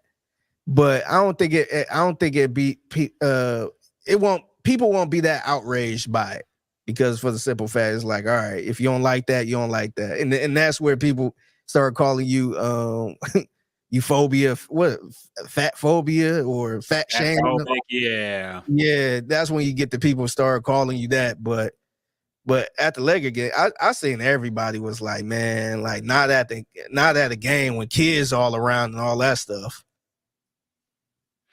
Yeah. I mean, we'll see. Like I said, I think it's going to get hot for her when the court details come out and we find out what she was subjecting these background dancers to. But I don't know. We'll see. Maybe they'll settle before that. Who knows? But yeah, it's not looking too good in the Lizzo camp right now. Other things that happened this week. Oh yeah, we have to give a moment of silence for the marriage of Chance the Rapper and whoever the fuck he was married to. Chance, who dedicated his whole last album to his marriage to his then wife, and seemed like he was so happy to be married that he tanked his whole career over a shitty album talking about it. He has now announced that he is getting divorced. He is divorcing his wife. They made joint statements about it, saying they had been separated for some time. You know, there was that video that came out of him at Carnival dancing on some girl. And even then, people speculated that his wife, they had probably been separated at that point, man, because only some fucking Jamaicans were trying to act like it was cool what he was doing, man. Yeah, that's part of their culture. He was just getting a wine. No, what are you guys talking about? You guys are so prudish. No, man. Yeah, I seen people talk about, yeah, that's our culture. Da, da, da. And it's like, oh, so you find with your girl doing that on the other dude? It's like, no, that's different. Yeah, man. That whole discussion was ridiculous. But I already knew once that video came out and he was so prominently featured in that video, I'm like, yeah, they're probably on the outs at this point, man, because that was ridiculous. Yeah, But, we actually talked about that, because I think I might have said, like, man, we don't know what's going on with them. They could be, we don't know their situation, or I forgot exactly what I said. I'm gonna have to find it, but yeah, they could have been separated then. They probably were. And they have announced they're getting divorced.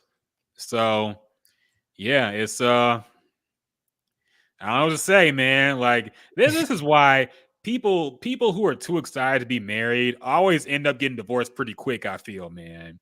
Yeah. You know, somebody who just loves their wife a little too much, it never seems to last, man.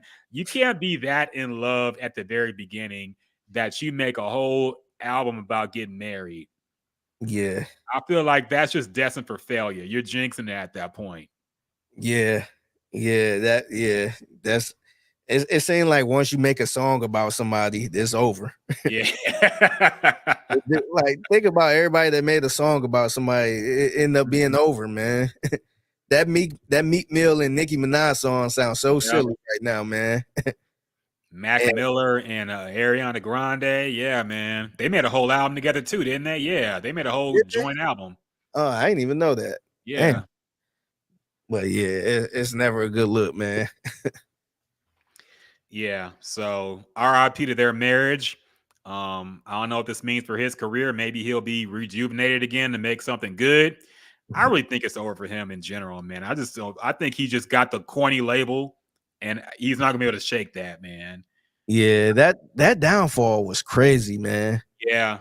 Like, this dude was winning Grammys from a freaking mixtape, man. And now it's just that last album, it seemed like nothing was good, man. He needs an entire rebrand. He needs to stop wearing a 3 hat. He needs to throw that hat away and never wear it again, man. Enough of that 3 hat. I'm sick of seeing him with that. He needs a whole rebrand, man. He needs to come out on some different shit, because the Chance the Rapper we had gotten the past few years have been just garbage. These new songs he had been trying to get off were just not good. Like he was chasing some TikTok type fame or something. I don't know.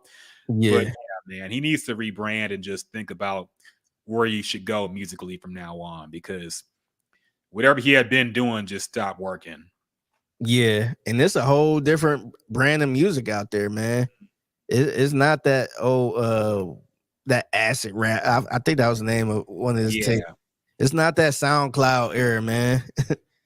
So I like unless I don't even know what type of music he'd make, man. I don't know. I don't think there's anybody out there like a Chance the Rapper, man. And I mean, if it is, I'd rather listen to J. Cole. You should go like a Lil Yachty route and just do something completely different that's not rap, man. Yeah. Do some rock, do some house music, do something else, man. Because this rap is just, I think he's cooked rap wise. Yeah, I had no interest in listening to anything from Chance the Rapper, man. I wasn't even that big of a Chance the Rapper fan to begin with. Yeah. No, same. Aside from that, what was that album called? The Jesus one. I forget what that album was called. Coloring Book. Oh, Coloring Book. Yeah, that's Coloring right. Book. Anything other than Coloring Book, I really wasn't fucking with, man. Even Coloring Book was kind of overrated, but I thought it was good enough. But everything before or since then, I wasn't a fan of acid rap either. I didn't think that was all that good. Yeah. And that era, that SoundCloud blog era of rap is shitty, man. Childish Gambino, I'm sorry, man, he sucked too. All these rappers, those rappers at that time were ass, man. Like Kendrick was from that era and he was good. J. Cole from that era too, he was okay. But everybody else, man, that was just a annoying. Remember Charles Hamilton? Oh yeah. He was from that era too. That whole blogger era of rap was shitty, man. Yeah. Chance was like the poster boy of that era too. Yeah, that was a wild era because that was around the time you had that, and then you had somebody like Lil B who was the total yeah. So rap was a lot of people was saying, hey, check out Kendrick Lamar, check out Charles Hamilton, check out Asher Roth was there too. Remember that guy Asher Roth? Yeah, man. Yeah, that was Future came out at that time. Tyler and all them. Yeah, you had the ASAP Rockies around that time, Wale's. So that was a weird transition, man. No, it really was. But Chance and Childish Gambino, I just never liked their music at that time, man. I thought they were very corny. And yeah, Chance really never got out that label for me, honestly. It's just I ain't like that whole bit of him, being independent. Remember they tried Yeah. And Joe went at him hard for that. Yeah, that was honestly, I think that's when a lot of labels tried to get slick. Yes, 100%. Hey, we're gonna use this rollout like you're independent and people gonna support you more. And they still doing that to this day, man. Like, they was kind of doing that with Sexy Red a little bit, but she's on a different type of label now. But at one point, they were trying to make it like she just came out of nowhere and all this other stuff.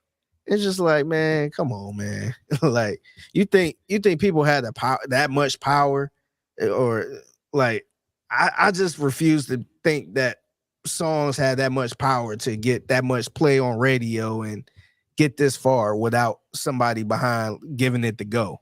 Nah, man. Like, Chance had pictures with Obama, like him and Obama and like his dad and two other people, and that was it in the picture.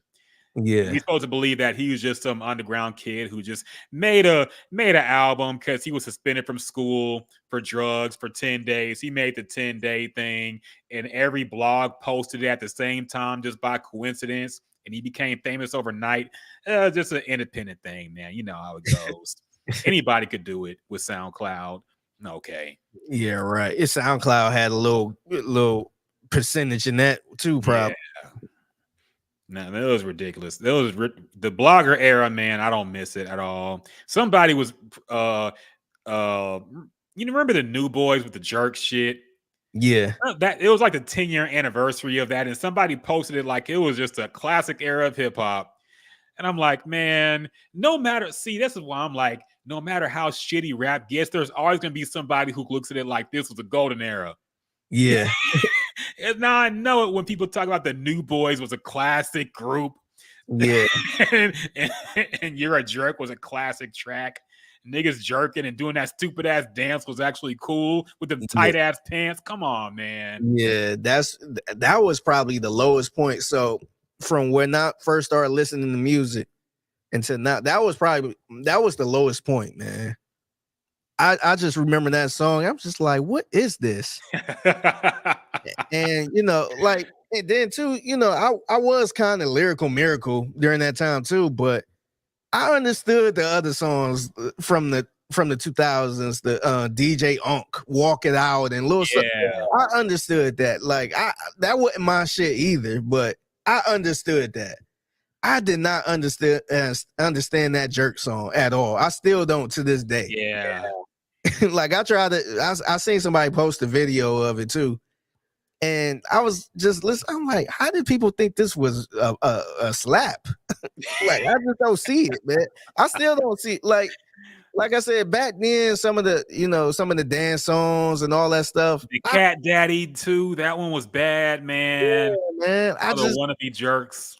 Yeah, I'm just like, and listening to some of the, like the one song I ain't like that song "Party Like a Rock Star" at all. Yeah, me neither.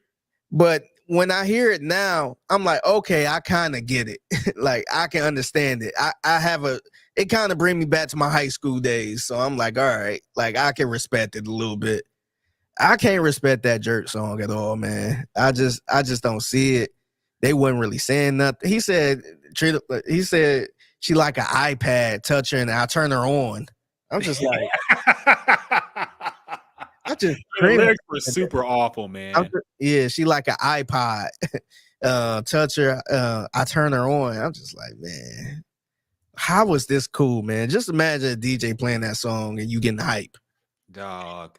The dance was stupid as hell too. That little like half shuffle they was doing. The pants were tight as fuck and riding down. That was a super sus era too, man. Everybody had them tight pants that they had all the way down their ass, man. Soulja Boy was the worst with it.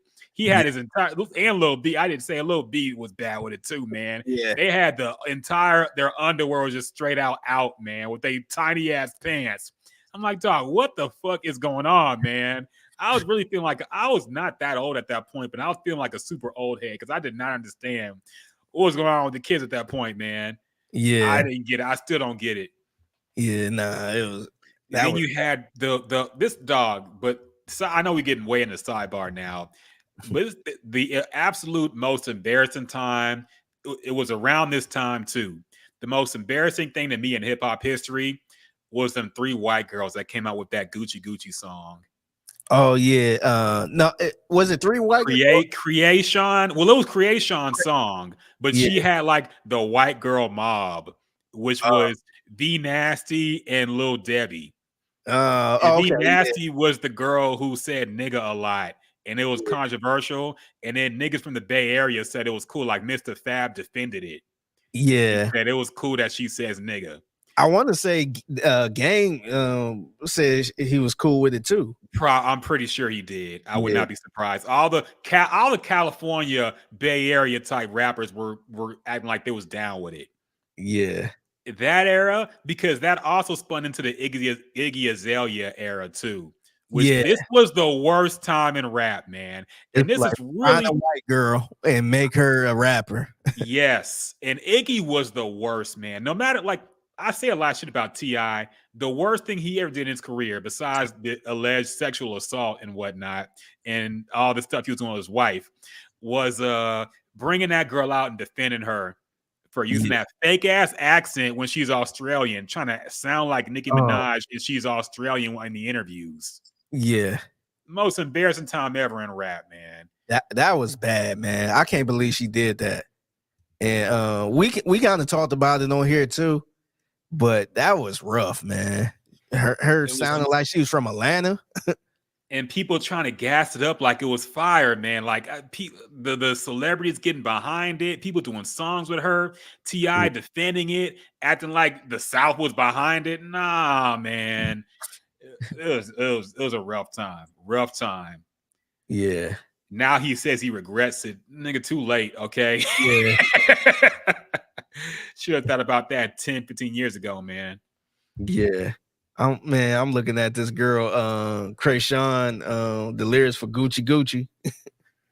Oh my goodness, man. Dog, you know the worst thing, and to be fair, the beat on that song is incredible. Yeah. That's why Lil Wayne rapped over it and actually made it listenable. But Yeah. people act like that was a great era in rap too, man. They talk about that song like it was a great. Oh, you think you a Barbie? You should work at Arby's, and it's like, oh, that's fire. What? Yeah. Yeah. What she said? Bitch, you ain't no Barbie. I see you work at Arby's. Number 2, supersize. Hurry up. I'm starving. Oh my goodness, man. Dog, this was the most embarrassing time in hip hop, man. Say what you want about the snap music, ringtone era. Nothing was this bad to me. Where Yeah. you had people just coming in and rapping, just making this corny horse shit and people gassing it up like it's fire. Yeah. This girl said, see me at your college campus, baggie full of Adderalls. Call me if you need a fix. Call me if you need a boost. Yeah, man. Funny thing, sidebar again. Creation went on Twitter, I think a few months ago, maybe a year ago, and she basically said that she got no money for that song ever, and she's in debt with the label for like $8 million because she didn't recoup what her advance was. I think I remember that. I remember that. Yeah. So she was like super screwed, and she didn't even get any money off her biggest hit. So fucking good riddance, man. I'm sorry. I don't feel bad for you. Yeah. I wonder what she up to right now. Is she working at Arby's? Probably got an OnlyFans. I'm pretty sure she does. I know Lil Debbie does have an OnlyFans. I don't know what happened to D Nasty. I don't know. Probably went to jail. But speaking of which, D Nasty did a mixtape with Gucci Mane. Really? Yeah. I was so embarrassed by this, man, because Gucci Mane, of all people, it was rough. And I want to say that was also the studio session because Slim Dunk was on that album too, that mixtape. Oh, yeah. I think that's where he got killed. Oh, okay. Yeah. So, yeah, it's a super cursed group in general, man. Damn. But yeah, Gucci Mane did a project with D Nasty, the white girl who was affiliated with Creation, who said nigga a lot. And everybody acted like they were cool with it. So, yeah. And she was an awful rapper, too. She was even worse than Creation and Lil Debbie, man. It was awful. Awful time in rap. I want to forget it. Let's just mind wipe that entire era. Yeah. And just move on, man, because I don't want to think about it. That Gucci song went platinum, man. Crazy. Man. And now these kids look at that era like it was something great to be remembered. Nah, man, that was... Yeah. Wish it never happened. Man. Wish we never heard it at all. All right, other things that happened this week. Oh, yeah, speaking of beef, we have beef between the Neptunes, man. Who would have thought? Who would have thought? This hurt me right here, man. It low-key did, man. Imagine Pharrell in beef with anybody. Yeah. But yeah, apparently Pharrell and Chad Hugo are locked in a legal dispute behind the Neptunes name. Apparently, legal action filed last week at a federal tribunal. Attorneys for Hugo accused Pharrell and his company of attempting to unilaterally register the trademark for the Neptunes name, a move they say violates their long-standing agreement that the pair split everything equally. Throughout their over 30-year history, Hugo and Williams agreed to, and in fact have divided all assets by ignoring and excluding Hugo from any and all applications filed by the applicant for the mark the Neptunes. He has committed fraud in securing trademarks and acted in bad faith. So apparently they're saying that Pharrell is trying to cut Hugo out of the Neptunes trademark and get it for himself and trying to do some kind of shady stuff on the side. It seems like, I don't know what Pharrell's side of this is. I don't know if he ever is going to answer these claims. But yeah, man, it's rough. It's the Neptunes got beef. I never thought I'd see the day. Yeah, it's sad to see, man, because I kind of wish they were still making music together because Yeah. that's when like I don't look at right now. I don't even know if Pharrell go by the Neptunes, but I don't know. I'm not the biggest fan of Pharrell solo production. I like the Neptunes production. And I know Chad was always in the background and stuff. He wasn't really up front, but I feel like he played a major part in their sound too. And I just hate to see them go out like this, man. I think they need to get together and do more projects together. But yeah, I hate to see this, man. Yeah. It's I don't know. Pharrell, first off, he calls himself the new black. And now he's then he dyed his hair and now he looks super weird. And now he's trying to steal the Neptunes from Chad Hugo. So it's a rough scene out here, man. I don't know what's going on. But Yeah. yeah, it's on one side I want to say if Pharrell is doing all the heavy lifting for the Neptunes name, part of me kind of feels like, okay, why should you give up half if Chad doesn't want anything to do with the Neptunes anymore? Yeah, that's true. I did reason it like that. I'm like, what if he's doing all the heavy lifting for the name and the brand, and Chad's just collecting a check for doing nothing? Yeah. But then again, he should still try to negotiate that legally with Chad at that point and not go behind his back and just try to get it for himself. Yeah. Yeah, no, I agree. I like at that point, that's when you got to go up to him and be like, hey man, I'm doing all of this. Do you want to do this or no? Mm-hmm. Like if I'm doing most of this, let's renegotiate or something where you ain't got to do nothing, but I get most of it since I'm out here busting my ass for it. So it should have been a conversation. Yeah. So I don't know. Pharrell did. I guess Pharrell's lawyers did reply. A rep for Pharrell said there was no ill intent behind the trademark filings. Pharrell is surprised by this. We have reached out on multiple occasions to share in the ownership and administration of the trademark and will continue to make that offer. The goal here was to make sure a third party doesn't get a hold of the trademark and to guarantee Chad and Pharrell's share in ownership and administration. And then somebody else said, I guess somebody with Billboard, if Pharrell's intent was to include Chad in the filing, he should have registered it in the name of them jointly or as partnership and not in his own name. That's This what was a land grab in a long simmering dispute that has yet to be resolved. Yeah, that's what I was about to say. If he was trying to look out for both of them, he would have had both of their names on it. Exactly. Or at least would have called and said, hey, let's do this. So don't nobody take it. But it seemed like he tried to get it for himself. Yeah. So try to pull the rug under. Yeah, that's like if somebody trying to take this podcast, hopefully that won't happen. And I just put it under my name and I'm not even coming to you about it. That's gonna look a little funny. Mm-hmm.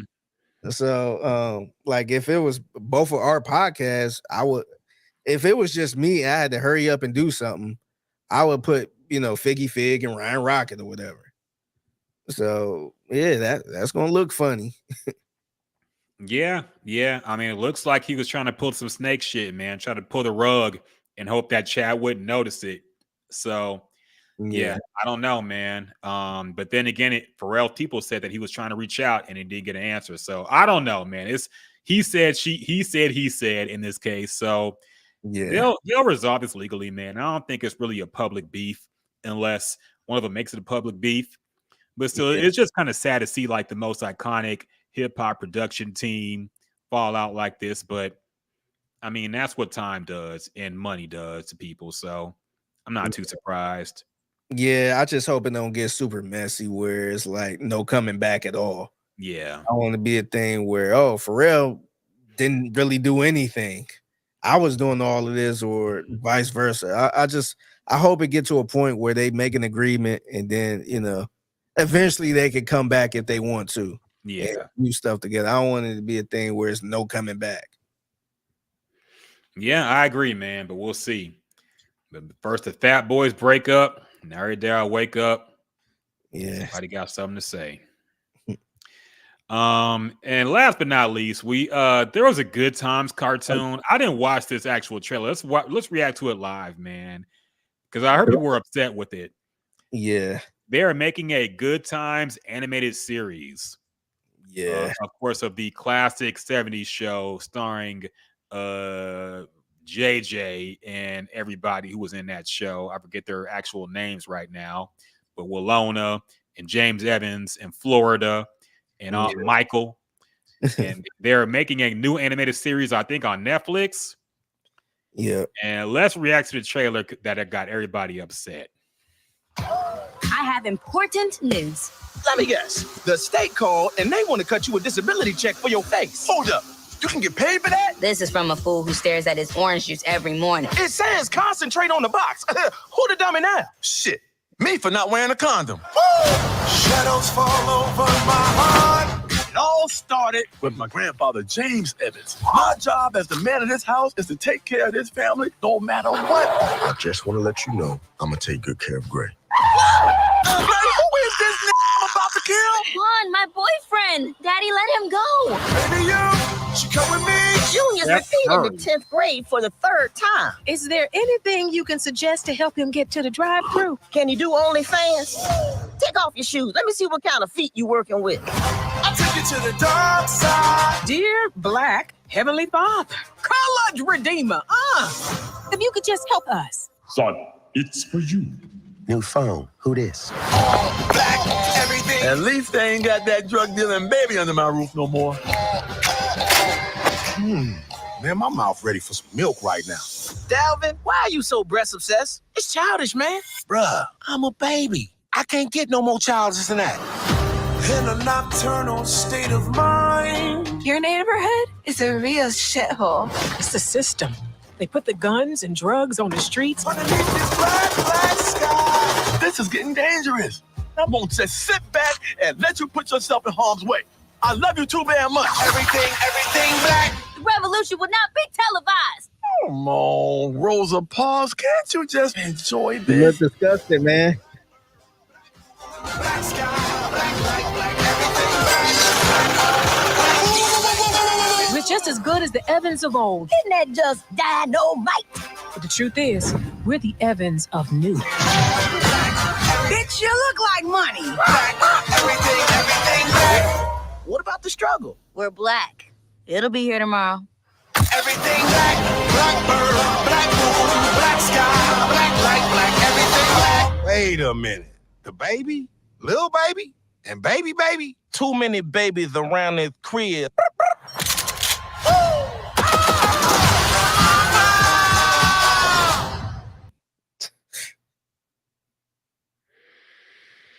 How you feeling, man? You look like you like it. Dog.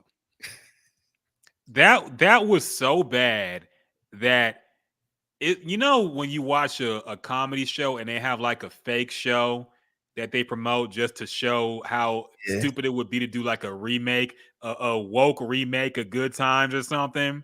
Yeah. And it was like a joke. It was like an SNL skit. Yeah. Remember they did the Family Matters if it was dark. Yeah. Or like a Key and Peele skit. Yeah. That did not look like something real that people thought would be funny for real. Like not ironically. Yeah. Dog, I don't even know what to say about that. Everything about it was bad. Like, what does this have to do with Good Times? Nothing had to do with good. You could have called this anything. This is my problem with these remakes, man. You could have called this anything. It just would be another shitty ass cartoon. You could have called Why Good Times? You could have called this Chicago. And it would have been like, yeah. This is like if the PJs was made now, but they would have to call it like fucking 227 part 2 or some shit like that. Like they have nothing to do with anything, man. Why put the Good Times name on this? Yeah. It had nothing to do with Good Times, man. It had nothing to do with outside just naming them the Evans and whatever. Yeah. I understand that connection. That aside, the jokes were all like, dog. If you call them jokes was a stretch, man. Yeah. Some of these jokes, like they had a pause for laughter, like the baby breast joke, and Yeah. they paused it because they thought people would be laughing at it. I guess Yeah. that was the worst shit I've seen probably in a long time, man. How did you feel about, because I agree with that, by the way, but I see a lot of people was talking about how disgusting it was, for lack of a better word, how they because we know how Good Times was, where they had some of their dark moments, but it always came back to positivity. This one, it seemed like they were kind of a lot of people was mad that it seemed like it was kind of making mockery out of black folks, Well, like all that stuff. Did you have a problem with that part of it? I mean, they're obviously trying to make an adult-oriented cartoon, which again, why use the Good Times name for that? Yeah. It could have been called anything else. I did see Seth MacFarlane was involved in creating this. So, of course, once you see that name, it's going to be something like Family Guy, So, yeah, I'm not going to say I'm offended by them, disgracing the great name of Good Times. I'm not going to sit here and act like Good Times was like the fucking the peak of TV, man. I like the show, but let's be real. The show is kind of absurd and ridiculous itself. I'm not gonna act like it's being disgraced here, but I do think it's shitty to make something that's not related at all in tone or content and just put the Good Times name on it. Yeah. I'm actually shocked at all the people that's the names that's attached to this, because you got Renanda Shepard, and the executive producers was really shocking to me. Like, I was shocked to see Norman Lear attached to this. Yeah, and Steph Curry. Yeah. Is that really him, or is this another? It has to be, man. And I'm sure he has no idea what this is. He just said, they just told him, like, hey, we're going to make a Good Times cartoon. He's like, I bet. I very much doubt he had anything to do with like the creation of this. I think he probably just backed it with money or whatever he did. But I very much doubt he was in a room making decisions about the content of the show. Yeah. If he did, it would explain a lot, honestly. But I doubt he was. So, yeah, it's just like, I'm just shocked because the people that's involved with this, because it seemed kind of ignorant to me, a little bit ignorant. Like, I'm fine with adult cartoons and stuff like that, but it seemed like the jokes they had in this was more ignorant. It wasn't funny. You know what I mean? Like, it's a black show written by people who don't know black people, man. Exactly. It's like they were saying is stuff that black people just don't say, period, man. It was ridiculous. Yeah, it's kind of like making that AI rapper all over again, where it was just kind of like, why is you doing? Why is we doing this? Like, why is you? And look, man, like, if a black person made this, they could have made this exact same thing, and I honestly probably would have had a problem with it too, because it's like, man, like, it felt like they going way too far. It's one thing that, to have like the setting of, maybe like a bad neighborhood or something like that. But it's just saying like it's no direction in this. It's all over the place. Like, I'm looking at it now. It's like, man, you seeing, you got the baby selling drugs. You got the stupid remedial son. Yeah. You got the baby who's a gangster or something. But then you got like them talking about revolution and black. Like, what the fuck? Yeah. You got the I guess the father or whatever about to kill some black dude with locks or dreads. It's like, oh, this my boyfriend, dad, and all this other shit. His name is Quan. Yeah. Like, come on, man. This is written by people. It feels like it was written by people who don't like black people. Yeah. Like, all the racist Facebook memes you see is like what this show looks like. Yeah. And then they like, oh, they put guns and drugs in our neighborhoods. It's like, huh? I, I don't know. It got the strippers in there. It was just all over the place, man. It was to me, it was very ignorant. Like I don't see like just watching this, it wasn't nothing really funny, man. I don't get it. Yeah, man. It's the cringe. Like the writing on these black shows and movies is just, I really wonder what happened. We had so many good shows back in the day. We had even the average Malcolm and Eddie episode, which was not the greatest show ever, or even the greatest of its time slot in Yeah. terms of black shows. The average Malcolm and Eddie episode had more funny jokes than that little trailer, man, in probably the first 10 minutes. Yeah, the first ever episode of Malcolm and Eddie is when he remade the Sanford the Son theme song. Yes. That's funny alone. Shady Grady. Shady No. Grady was Fred Sanford. Fred Sanford had a son in a truck. And a son named Lamar. That was funny alone. Yeah, man. And yeah, it was this show was a joke, man. And a lot of these shows are just, this is why I really can't watch anything recent, man. I know it sounds like an old head as fuck, but I feel like a lot of shows have this kind of mentality about humor, and it's a lot of shit you read on Twitter and think that's how people actually talk and act.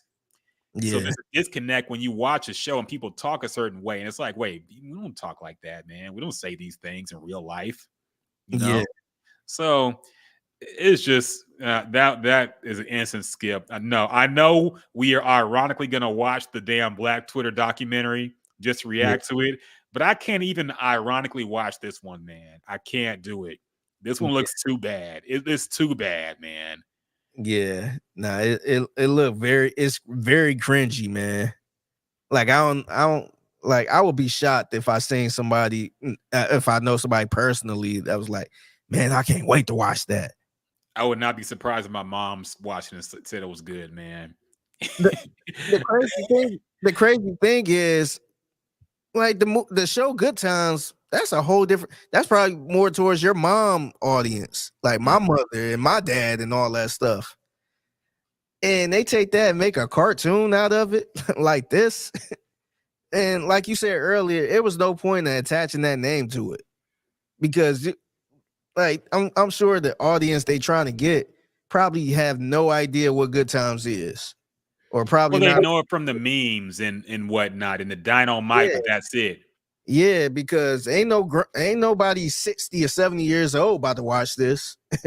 And they gonna and I know we slamming this right now, but I don't think they gonna sit there and be like, oh, this is actually pretty good. They will probably be embarrassed if they saw this. Yeah, and that's another thing, and that's another issue I have with the way that, back in our day, these adult-oriented cartoons, they still aired on like regular TV. So they couldn't go too far, man. They couldn't be cussing. They couldn't have like naked people. They couldn't have like sex on camera and shit. And that's the issue now. Like a lot of these adult-oriented cartoons now are on streaming. So now they're uncensored, and you got everybody cussing. You got naked. You got sex scenes, and it gets ridiculous, man. Because it's like, all right, we can't have jokes without saying "fuck" every 2 seconds in these shows now. The Boondocks was good because they had to do what they did, but still stay within the lines of the FCC, or advertise. I know they're on cable, but they had lines they couldn't cross, and they had to still be funny about it. Yeah. And now it's just nothing you can do will be censored now. So these cartoons are ridiculous, man. Like I watched BoJack Horseman, which was supposed to be a really good show, but I just really couldn't get into it, man. It was too much, man. These cartoons they're getting too wild, man. And I can't really fuck with it. Yeah. Nah, it's ridiculous, man, because shoot, back in the day, The Simpsons was considered too much to watch. Yeah. People ain't want kids to watch The Simpsons. And Family, I wasn't a Family Guy. I think it's Family Guy, right? Yeah. Yeah. I wasn't really a Family Guy person. But I think that was even a little worse than The Simpsons. It was. They had a few episodes get banned completely. Yeah. So that was a stretch. This one's just I don't know. Sometimes I don't know. Too much cussing turns me off sometimes, man. Yeah. Like you can't do a regular cartoon without all that. You got to be that ignorant. And you look at like some of the greatest cartoons like The Simpsons and stuff like that. They ain't have to do all that, and it was great. Yeah. So I mean, I don't care what J. Cole say, but well, The Simpsons did fall off, but I mean, they've been on air for freaking 30 years, man. It's gonna happen at some point. 40. Yeah, it's almost 40 at this point. Yeah, so like respect to The Simpsons, man. They did it without having to go this low. Yeah, it's ridiculous. Oh, X-Man, we saw X-Man on chat said Cole murdered K-Dot. We disagree, but thank you for checking us out anyway. Yeah, man, that was really bad. I have nothing else to say about it. I will not be watching. Anybody who watches it and says it's not that bad, I will judge them, and not anything they recommend. I will not watch just off the strength of you said the Good Times cartoon was good. Yeah. So I will be keeping tabs of everybody who's like, "Hey guys, it's not that bad. Hey guys, it's actually funny." All right. I want to hear what what's his name? Damn, what's his name? James Evans, the actor, John Amos. Yeah, John Amos. I want to hear what he got to say about it, man. I mean, if he's even, he's 84. So, I mean, if he sees that trailer, it might put him in the grave, man. I don't know. I don't know if he should watch it. But I mean, the fact that he had a problem with the original one. That's why he didn't like the stuff that JJ was doing. And that was like the most innocent bullshit you could do on TV. Yeah. So, he had an issue with the original one. That's why he left. Yeah. So yeah, I know he ain't gonna rock with this. Well, to be fair, he didn't actually leave the show. He was just not in. He was kind of soft fired. You know, he complained a lot about the show, but basically he talked about it on interviews where they called him. And it's actually kind of fucked up but funny how they did it. He was like, he said he got a call from the producer or whoever, and he said, "I have good news and bad news. The good news is we just got renewed for another season. The bad news is you won't be on it." Damn. And John was like, "Oh, okay." And he just hung up the phone and that was it. Damn, that's wild. Yeah, but he was vocal about how he didn't like the direction the show was taking when JJ got popular and he got all the jokes and all the stuff about him. So, yeah, I think that was just a mutual kind of parting of ways at that point. But I remember that part, that he was very unhappy. And like you said, didn't like the direction of the show. Yeah, I mean, the same thing happened with the Family Matters people. Once Urkel started getting hot, like I know Harriet actress hated Jaleel White, and they almost fought on set or some shit. I heard. Remember that story? Yeah. They did not like Jaleel White in the Urkel character, man. He was, the way he took up every episode when he started getting popular, and just every episode was the Urkel show at that point. Yeah, it got ridiculous, man. Yeah, but that's what happens when a sitcom character gets popular. Yeah, and shit, to be honest, he carried the show. Yeah, I know he's the only reason it lasted that long, man. Yeah, when you think of Family Matters, you think of Urkel. Yeah, people were calling that the damn Urkel show. It was basically, yeah, the Steve Urkel show. Nobody's coming to see Harriet. What she got on when she coming downstairs. Oh man. Have you been watching WrestleMania, man? I haven't. I said I would actually watch it, but I didn't. It's going on right now, I think. Yeah, I haven't watched none of them. Oh, wait, The Undertaker just came out. Oh, they got everybody coming out. Oh, I guess it's the main event. Wait, what's going on? Let me look up did Stone Cold come out yet? Okay, Cody Rhodes won. I see that. Undertaker came out. John Cena came out.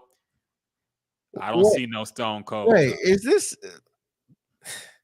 what I'm looking at the little Explore news on X, and this headline said bisexual Undertaker reigns as new world heavyweight champ. Why is that the headline? That had to be a joke. What the hell? It's under the news category. Okay, so Cody beat Roman and got the world championship. Everybody knew that was going to happen. I thought Stone Cold would come out, but he didn't. But I guess Undertaker came out, and John Cena at some point came out. So yeah, okay.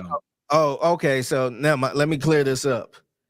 So whoever this dude is, I don't know who this guy is, but they damn, I lost it. Whoever this wrestler is, they calling him the bisexual Undertaker. I don't know who this. Let me see. You might know who he is. Pull him up on the screen, man. Who is this dude? I don't know who that is. I've seen him around, but I can't remember his name. But I do remember people calling him the bisexual Undertaker, but I forget his name, man. I don't know him. Yeah, so that's what it is. That's hilarious. Yeah, so his name is Priest. Oh yeah, Damian Priest or something like that. Yeah. That's funny as hell. Bisexual Undertaker. Man, that's wild. I don't know anything about this dude, but yeah, it had me a little worried for a minute. He came out the closet. So yeah, WrestleMania is over now, I guess. So good for Cody Rhodes winning the championship. Yeah, so I'm looking at all this. Apparently, Undertaker was there. Yeah. So look at the face of The Rock. He came up. Oh damn, that looked kind of race based, man. That's damn. Yeah. That's hilarious. But yeah, so good for Cody. He got the championship, and now we got The Rock gonna build up to I don't know what he's gonna do. Yeah, man, I don't know none of these dudes now. Like I heard of Drew McIntyre, but I only know a few of the big ones, man. I know Seth Rollins, I know Roman, I know like the whole bloodline clique because of Roman. I know Cody, I know some of the women. The Japanese woman I know, and Bailey and Bianca and Jade Cargill, because Jade Cargill was in AEW. That's about it, man. I don't know anybody else really. I know Sami Zayn. I know of the name Gunther, but I haven't seen him do anything. But I know he's around. But everybody else is just kind of meshed together, man. I don't know anybody else. Damn. So yeah, I'm not familiar with nobody. Yeah, I'm tapped out too, man. But what can you do? Yeah, I got a little. This probably don't matter. It's a little breaking news. So, for all my University of Texas people, I'm sure you're probably familiar with defensive tackle Tavondre Sweat. Big ass dude. A lot of people think the Texans could possibly draft him, but he just got arrested early this morning with DWI. I mean, that's nothing in the NFL. He'll be okay. I mean, no, he's going to get drafted, but now that stock could drop. I mean, that could favor the Texans, man, because at one point people were saying he might not be there by the time the Texans pick, so he could drop. Hey, man, it could be a tonsil situation. Yeah, tank that stock a little bit. Let the Texans scoop that up, man. Yeah, they showing the video of him walking out, but this. Oh, damn. Tavondre, any comment on the incident last night? We're not talking about the incident. Any comment on the possible influence on the draft stock? No. That has to be such an embarrassing job, man. Come on. What do you think he's going to say? Any comment on the incident? It was a DWI, man. What can you really say? I was driving drunk, okay? And man, I don't know. It depends on what you're doing with the DWI, but everybody acting like they're holier than now whenever somebody gets arrested for a DWI is ridiculous, man. We've all had some drinks and drove, man. Okay? Yeah. Like everybody who drinks has drove afterwards. Yeah, the funny part is we're gonna see people like, oh, I'm not picking him then, or I'm not gonna draft. I don't want him on my team. It's like, all right, man. All right, why don't you go hang out at a church and draft everybody there? Yeah, I don't know. Like I said, it depends on what he was doing. If he was driving like super recklessly or going through stop signs and whatnot, I would understand. But if he just got pulled over because they know who he is, and then he failed the test or whatever they gave him, then I would have sympathy, man. I'm like, this got caught up. But yeah, it is what it is, man. Yeah, the NFL don't care about shit like this. He'll be fine. Yeah, that's it. All right. Yeah, I think that about does it, man. Anything else happen this week? Anything else you want to touch on real quick? Nah, man. I think that's it, man. 8:00 on a Sunday, man. About time to wrap this thing up. So appreciate everybody who joined us on the podcast today, man. I know we had a later edition than usual, but we still appreciate y'all for clicking it with us. Be back next week, maybe reviewing the next Future and Metro Boomin album.